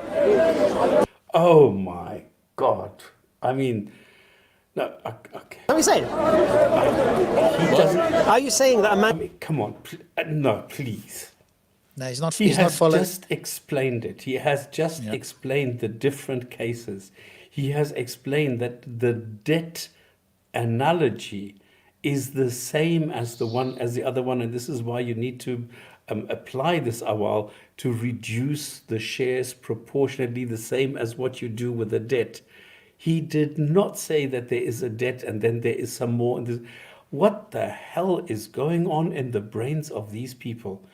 This, no. Man's inheritance can put him in debt because there's not enough shares to go around. No, that's not what I said. What are you saying? I don't get it. What You don't get anything. My goodness, but I think James has explained it reasonably well, and he's done it repeatedly here. Yes. And I think, as I pointed out to him, right, one way to drive the point home is to use actual numbers. Just use simple numbers, whatever it is. Even 100,000 might be too difficult, right? Just say 10 or 100 or something like that, right? And then split it up via the fractions so that it's plainly obvious what it is, because you're quite right. And Hamza himself is saying it, so it's not as if we're, saying something different. He says he doesn't get it. And the fact that at this stage he doesn't get it means that James hasn't at least explained it, or possibly could have explained it even more simply. I mean, it's always possible that Hamza just cannot get it at all, or refuses to. His brain won't allow him to. That's always possible as well. But it could be that other Muslims, if he's doing that, then it could be that other Muslims don't get this as well, because it needs to be explained very slowly, as you said, point by point, because it's just one of those things that's not like you just read it and boom, it jumps off the page instantaneously. Well, it does to you and me. But here, it seems you really have to go point by point, and every single time, like a waiter who's a little bit stupid. What have I ordered? Did I order 1 Coke or 2 Cokes? 2 Cokes. Excellent. Okay. How did I order my steak? Was it well done or medium rare? And you have to ask for confirmation every single time, because these guys are really. Well, how do you want me to explain it? Well, not like you just did, just a little bit more, just nuance. Just summarise. Okay, summarise. I'm saying that they're using the reasoning of a person who has died with too much debt than their existing assets can pay. Right, so if the man's got debts, what's your point? Okay. Well, actually, stop it there, stops. I don't think that's the best way to explain it, because No, it's not, actually... but still. The Qur'an is suggesting that whatever inheritance a man has must be divided up in such a way that it is not possible to satisfy the fractions as it's explained in the Quran. It's not like he's dying with too much debt. I think that can throw people off. So it's more a case of whatever his inheritance is that's available to the family, he's being asked, or whoever's left after he's died is being asked to split this up in such a way that is mathematically impossible. Yeah, but now And the then use lion of numbers. Speaker's Corner is not even a cat or a pussy cat or anything. He's not even a mouse. He's like a totally incompetent fool. Somebody who doesn't even know how to add up 1 and 1. Who doesn't understand that if I say I'm giving you an analogy, I'm trying to make it simple for you. If you have too much debt, you can't pay it. That is the whole point. And he doesn't get it. He thinks he's still talking about the inheritance. He doesn't understand that this is now a different, I don't know what you would call it. It's not and it's just a different example to show the principle of Awal. And he doesn't get it. Wow. So they're saying that... But the funny thing is, Abbas is standing there. Okay, Imran is standing there. Are they all really too dumb to understand this? Okay, can't somebody explain it to Hamza if he is too stupid to get it? Why can't somebody else explain to him, look, what James is doing is this and this. Look at I think this guy is a Muslim on James's right shoulder, the guy with the glasses. He looks like he's a Muslim, and the way that he was reacting in the past, he was like a Muslim. So he's looking at Hamza, looking at him saying, dude, don't you get it? Why doesn't he pipe up and say, listen, let me explain it to you. I can see that you are struggling with this. Let me explain it. Maybe he can bring different words to the Yeah, well, stops. I think, they're not going to, try and shame their brother in public, especially, one of the lions of Speaker's Corner. So that's why, speculating about why they wouldn't do it, I don't think is necessarily helpful, only because, they're not going to contradict their own man live in Speaker's Corner on camera. So even if he's completely wrong and has no clue what he's talking about, it's unlikely. Only somebody like Yusuf Ponders, because he's still new into it and he's more sort of intellectually honest to some degree at least about these things, will sort of explain it or correct his fellow Muslims. But the deeper you go and the longer you're involved and the more some of these people are seen as seniors, you're not going to contradict them. Wow. Whose problem is the debt? The debt is the problem of the person who died, right? Having too much or having too many liabilities to pay for with his assets. Are you talking about debt or inheritance? Because they're two different. Are you saying the inheritance? Yeah, I know. So are you? No. You brought up debt, mate. No. The person who brought up No. debt was, so are you saying? the so what you're saying is this. And, so what you're saying is a man who has debt, before he can pay that debt, his inheritance has to get shared out. Is that what you're saying? No. You're not saying that. No. Right. So what are you saying? I'm saying that trying to explain away this problem of inheritance by saying, oh, just do the same thing as a man who dies with too much debt to pay. So what's the problem? Is admitting that kind of Allah, or rather Muhammad. But what's the problem? I'm not getting the problem. Too much shares than can actually be paid by designating more than can actually just stop be for a paid moment. off. When there's a situation where there's debt. I think with this sort of thing, and I did it when I was on EF Tower, right? I think at this point, you steer away from Hamza and said, Hamza, speak to one of your other guys here. Maybe they can explain it to you. I'm at the limit of what I can explain. I've explained it like I would to a child in a school. Maybe there's another way for somebody to explain it to you. I'm now at a point where your inability to grasp these simple maths is beyond me to continue, and it's becoming tedious and tiresome now. So speak to your Muslim colleagues. They will hopefully explain it in a different way that you might get or accept, because you're not going to do it with me. Let me deal with somebody else now. And I did something like that, not quite those words, but I said something like that when I was on EF Tower, because, trying to when he's clearly doesn't have a clue about how to deal with this or understand it, you can only explain it so many times, and then it becomes like you're flogging a dead horse and you just got to move on. But he's the loudest. And the interesting thing is, of course, he's the one who seems to be, at least he's admitting that he has no clue. I don't know whether the other guys do or not. It didn't seem like it. They're just not willing to speak up. But he's quite happy to say that he doesn't know what he's talking about. But then he's also wants to keep pressing the point and saying it loudly.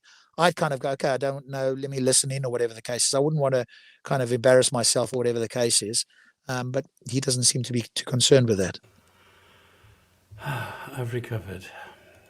Beyond the state of the person who's died, yes. The instruction is that the family have to clear his debts, because we're told that the debtor... Oh my God. James, please stop this. Just tell them forget about the debt. Reset, go to zero, try explaining it to a 5-year-old, try again, or just leave it and tell them, listen, this is going nowhere. You go and discuss this. Here's the mistake. You can't have 2/3 plus 1/3 plus 1/3 plus a half plus a quarter plus an eighth. Now go and do your homework. Finished. Because this is not going anywhere. They simply can't understand it. Not enter paradise, as I said. Yeah. So you're talking about apples and oranges. I don't know why you're including debt. The reason why I'm talking. You're talking about. If he's got debt. The reason why I'm talking about debt is because the scholars, when they were trying to construct this fix, this patch. No, James, you've been explained this by Adnan. Exactly. Oh dear, stop here for a moment. Stop here. Oh, yes, So we get the chubby idiot. cameraman coming in now. If you go look at my video from Speaker's Corner, this guy came in, right? He's the camera guy. He walks around doing the camera. Every now and again, he'll pipe up, but most often he's pretty quiet.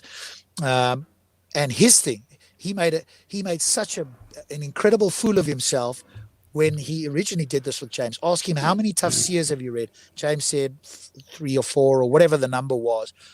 Is that all you've read? And he turned and walked away as if he'd made, I kid you not, please go watch the video. He turned and walked away as if he had made some sort of point. The fact that James had read 2, 3, 4, whatever number of tafsirs it was that James has said, he turned away like, oh, you haven't, I've got you. I mean, this is the level that this particular guy has. And he's now going to come in and say that he's been refuted. If you go watch that video, I implore you to go watch the video on my channel with James and Adnan, and see if you see any response.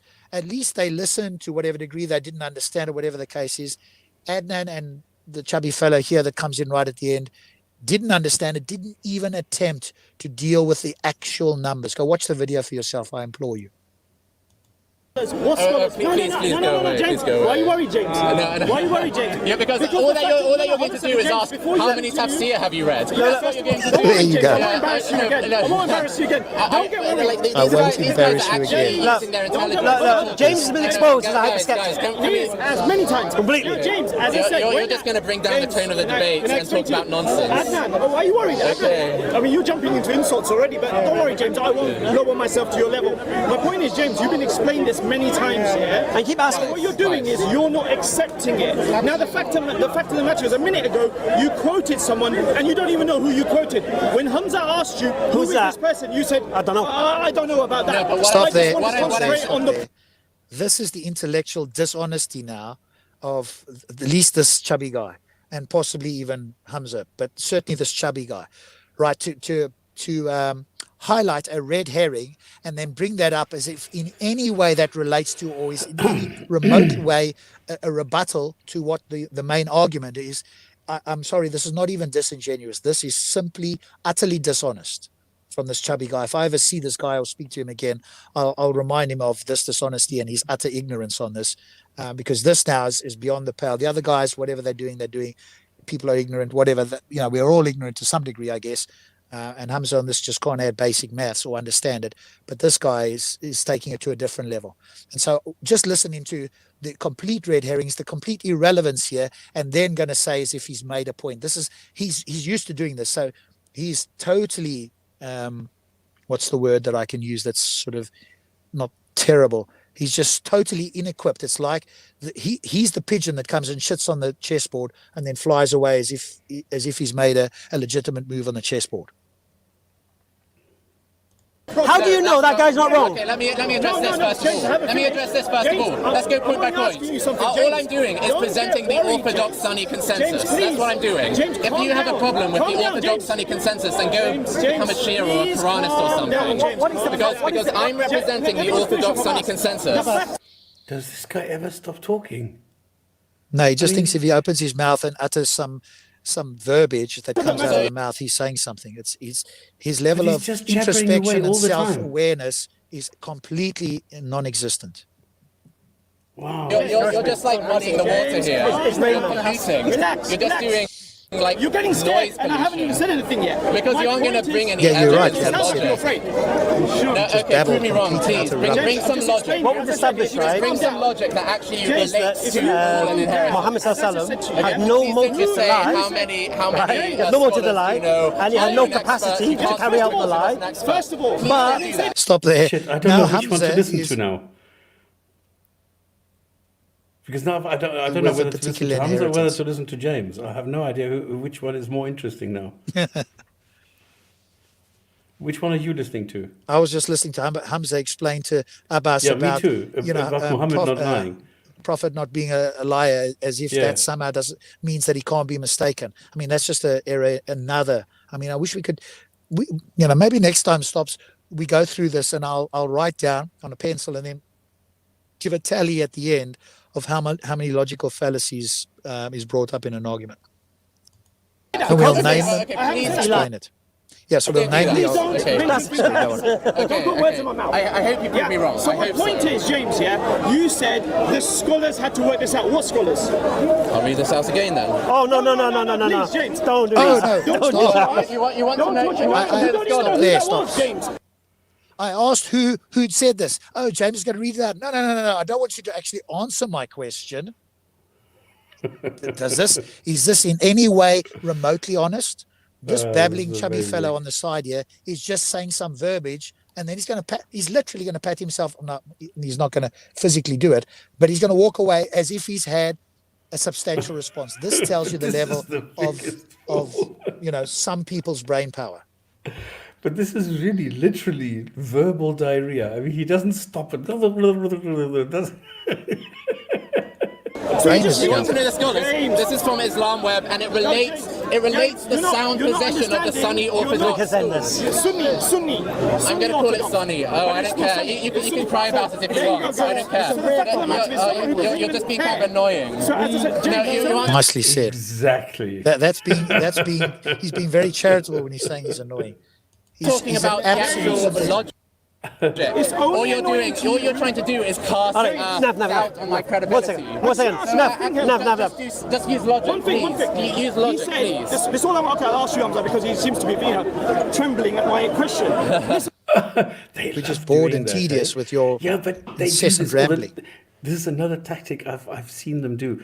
They always say, "Yeah, look, why are you so nervous? Why are you trembling? Why are you getting white? Why are you shifting? Why are you this?" Like using these signs of fear as though they were present, as though you are saying something that would make me tremble or shake or something or whatever. It's such a stupid tactic. It's such a emotional sort of attack on people. Why are you so afraid? Why are you scared? Why do you want to do this? Why? And it's not actually the case. But I've seen this so many times that they want to do that. Listen, the fact of the matter is, all I'm asking is, he said these scholars exactly work it out. I'm just asking what scholars. What he's going to quote now is people who have looked at the tafsir. Yeah. People done the tafsir. That's not the scholars who came up with Mimbarina, as you said.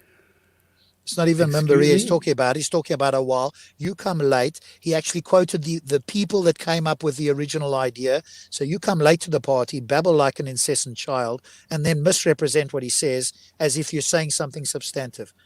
And then he's saying Ibn Kathir is not a scholar? What the fuck are you on about? Are you drunk? My goodness. State, yeah? Who came up with it? Was it just scholars or was it Sahaba? Yeah. Who? Okay. Yeah, of course they'd be Sahaba as well. Who? The Sahaba? I never denied that they were Sahaba. Down, is this your big point? You said scholars. No. Is this your big point? I'll just clarify. Scholars weren't there to witness Prophet Muhammad sallallahu alaihi wasallam. However, the Sahaba were there to witness Prophet Muhammad sallallahu alaihi wasallam. And that's the main point. I never said that they could have seen it. James afraid of Alhamdulillah. James, to this point, James, I never. Okay, so this is like a gangbang now. What's a dogpiling, right? We'll all just shout incessantly here because he's made a point that we can't refute. We don't even understand by our own admission. And so now we'll all just shout irrelevant stuff and hopefully we'll drown him out and make it look as if we've said something. And the gullible and hypnotized Muslims who are listening will just be nodding their heads. Wow, you guys just schooled James. And they've not even remotely said anything substantial. But this is why we're here. And hopefully you guys who are watching, seeing what's going on here. Whether you're Christian, Hindu, anything, even a Muslim who's paying attention and is prepared to use your critical thinking on occasions at least, must see that this is complete and utter sophistry, dishonest tactics. And what more can one say about this? Well, look what's happening now, because now they can see there are things to say, and all the things that they do come up with have been shown to be false. And now that he is going to show them, okay, again, listen, you are wrong, and they can't respond, now they censor him and say, cheers, bye, you are dismissed, we don't want to talk to you anymore. This is the typical Hamza thing. That they weren't Sahaba, so your point is invalid. That doesn't mean that they're not Sahaba. Mention names. I just did, but then and you told me, oh, please don't torture us, please don't repeat yourself. Now you want me to repeat myself again. Do you want me to repeat myself? One second. At this point, I'm going to end it. James, been a pleasure. Do you really want to run away before we got to the bottom of the issue? No. Good. I'm glad James isn't, I think, at this stage. It's been a pleasure. What? So that you've been refuted and you don't realize it? What is the pleasure here? What pleasure is there? He says, you want to run away. Perfect. Run from. We've got the bottom of the issue. You haven't. You haven't. I know. He doesn't even know who he's stating. All right. Yeah, let me come to the camera now. I've not got anything that I've refuted him with, but I'm going to summarize this in a disingenuous position. I'm not going to remotely tell the audience that I had no clue about this, and I asked him multiple times, and I just couldn't understand this basic fractions. I'm not going to say any of that. So let's listen into what he's actually said. That was James. What the scholars have done, they've fixed the Qur'an and tried to come up with an alternate explanation. It's like oh, well done. Out with the frying pan. All right. Okay, that was a long discussion. It started with Paul, it moved on to the Fonz, and we were talking about why we believe what we believe. They tried to challenge the Qur'an, and what is Christianity true? Is the Qur'an true? Then he tried to say, he's bringing historians to say, oh, Jesus died, therefore the Qur'an. When was that? That must have been earlier on, before James stepped in. Quran's wrong, because historians apparently are the authority, but then he accepted they weren't the authority. Now here's the thing, and I explained it to him and I don't know if he got it. If the people of the time, the Quran is saying what?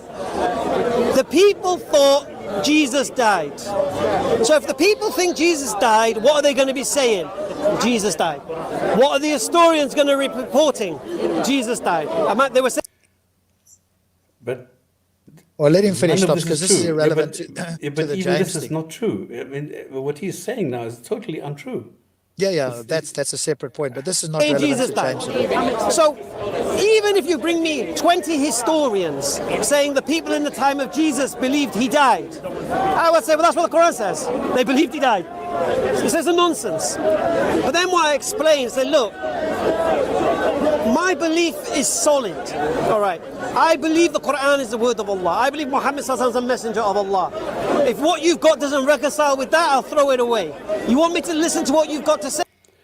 This is, I think, what I took. Yeah. Because this sounds, or he said it again, but this sounds vaguely familiar, that he is the bigot who says, look, if you tell me something that doesn't correspond with the Quran, I'll throw it away. They challenge what I got. I don't need to listen to your historians. You prove to me the Quran is not from God, because God is my authority. Historian, subjective, history, Victor writes the history, is not my standard. God is my.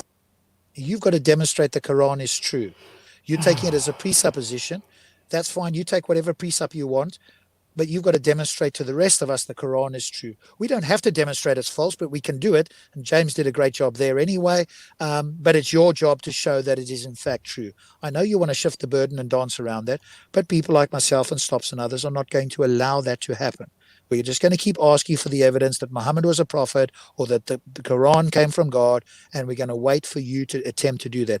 And trying to come up with the red herrings that you do and the shifting of the burden of proof that you've done with other people won't work with us. We're a little bit, while we're not, I don't claim to be an expert in everything, I won't be fooled by those sort of things. And probably neither will Stops or James or anybody else that's listening, hopefully. This really happened?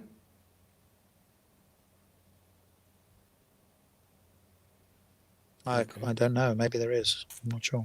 Standard. So we moved on from that. Then James comes along and he's trying to say, oh, the Quran is in error because of this inheritance thing. And he was dying to show us. But what I said is very simple.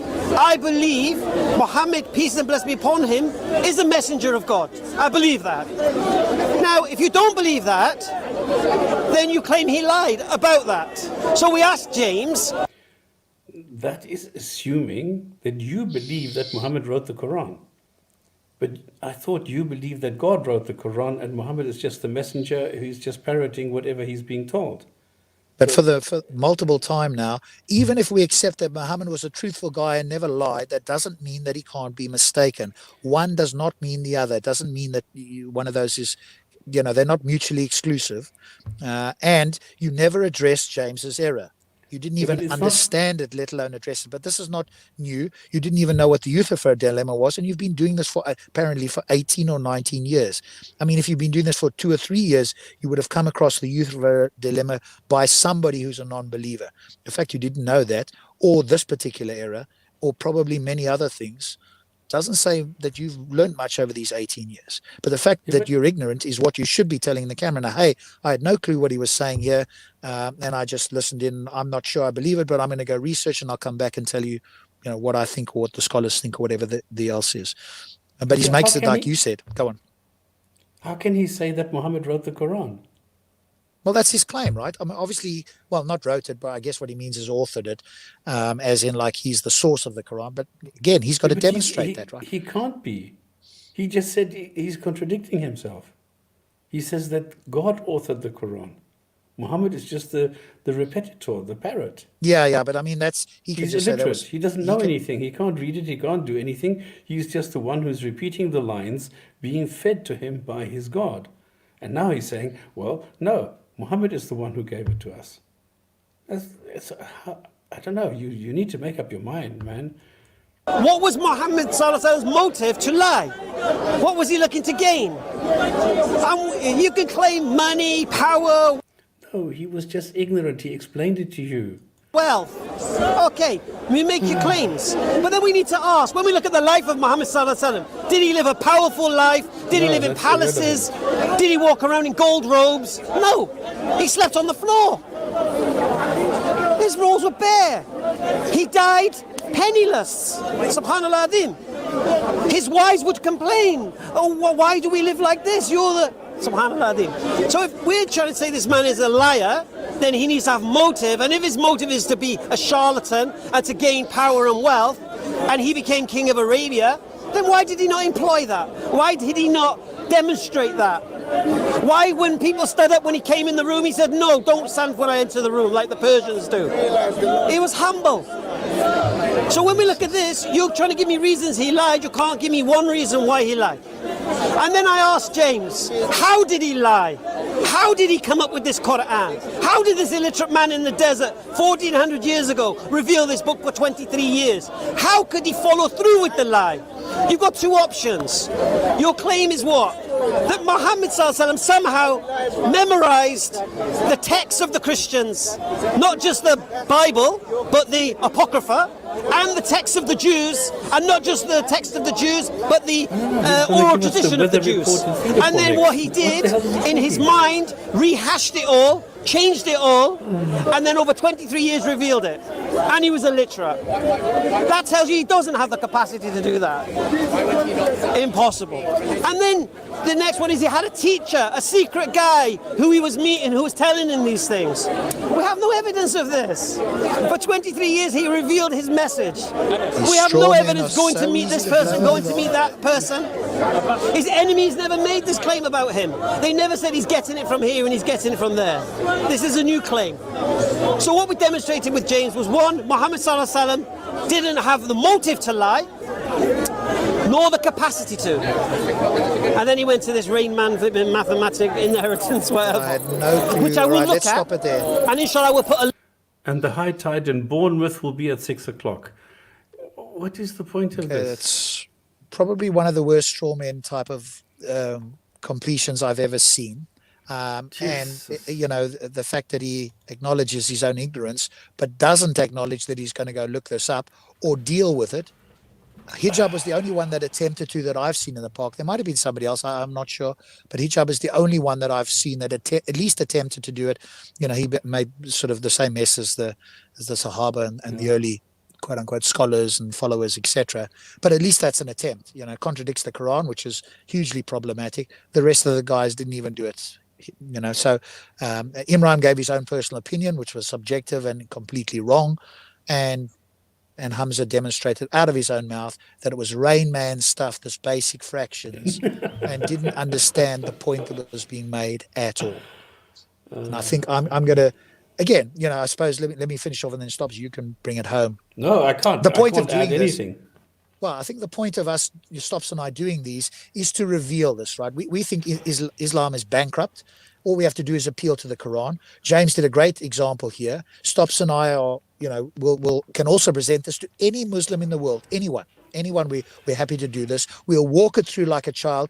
We'll do it in such a way, because we've learned from the way that we've done it, and James and else. So we always look to improve this in such a way that nobody can disagree. You go through the steps in a logical sequence until you get to the final point. And then, you know, it's irrefutable. This error is irrefutable. We'll do it against any scholar, anybody in the world, as long as they can obviously add up basic fractions, and it's not quote unquote Rain Man stuff. Otherwise you're not equipped to do it, in which case you should sit quietly in the chair in the corner and just listen in. But the more point is, we think Islam is bankrupt, but here what we're showing you is how these apologists, what the tactics they use and the fallacies they employ, so that if you're interested in these topics, at least you can, you know, become more aware of it, because it's taken Stops and I time to do it. We've become more aware. We've listened to other people. So I'm probably standing on the shoulders of other giants that are much more intelligent and you know, smart and so forth than I am, but I'm doing the best and I'm passing on these things to you. So I hope it's been useful. And I'm going to turn it over to Stops to bring us to an end. Well, I can't add anything. I mean, there's so many things where you can totally destroy Islam. This is one of them. If you believe that there's something special about the Quran, well, here you go. It's not. And I see how people are struggling with this. I see how Muslims are really trying, those who are interested, not like Hamza, I mean, he's totally bankrupt. But I see even somebody like Maverick, who was confronted with this and who didn't understand it, who then went and did his homework and then came back with a funny argument, but at least he tried. So he's trying to get his head around it, and this is a problem for Islam if you believe that the Quran is special. So that's it. So, but I think what is more important is that we're showing up the tactics, what these people are doing, how they're being dishonest, how they're trying to derail you, how they're trying to get you out of your normal groove if you do come with things, and what to do and not to get yourself caught out. I get caught out. I get emotional. I do all these things which I, later on I think, oh, you idiot, why did you do that?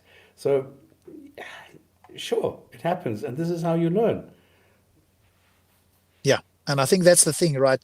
Stops and I will look back and go, okay, here we could have done something different, or here we could have put this in or do better. That's the way you get better. If you watch other people who are masters, who are experts in whatever their field is, I know particular people who make lots of money, who are experts in other areas of life, and they fine-tune themselves by looking at what they've done and go, how can I improve that? Whatever I did. It's the best I could do at that moment. Right, here's something that I can do. And one of the words, that it's like psychology, right?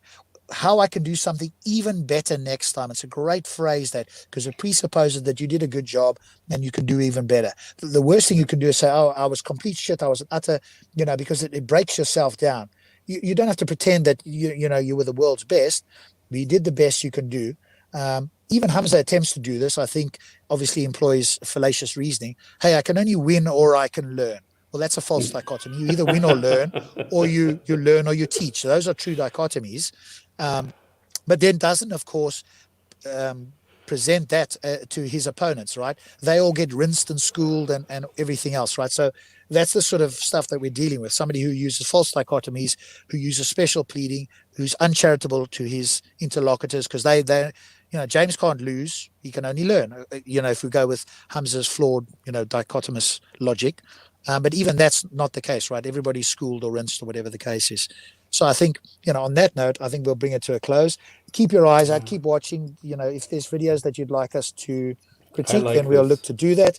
We'll do one from Nim Grace probably next week or whenever we get a chance, which is another one from a couple of years back, I think it was, with Mansour and I guess it's an atheist. Like I say, we prefer to do Islam versus atheism, Islam versus non-believers, because if they go into Christianity, then it's about the Trinity and so forth. Obviously, we don't agree with the Trinity, so we're not going to be arguing that. We could probably pick out fallacious reasoning there, and I have done, and said, okay, let's take the Christians seriously in the sense of, like, let's pretend we're a Christian, at least charitably understand their position, and then you can look to deconstruct it, but don't misrepresent them and make simple, basic logical flaws when you're going to do it, because that only appeals to your gullible audience. When I listen, I go, okay, I don't agree with the Christians, but hey, Mr. Muslim, whoever it is, you're misrepresenting their views, X, Y, and Z. Take the strongest position and then deal with that. But I think the difficulty is that Muslims can't deal with particularly strong positions, so they have to, well, most often either do it on purpose or by mistake, where the straw man comes in, because that's a lot easier to deal with. And I like this because it shows that maybe people recognize themselves what they used to do. So I would love to hear from somebody what they would, from their current perspective, say in response to refute themselves today. All right, guys. See you tomorrow on the Gin and Tonic Show. Bye. Good night. Thank you.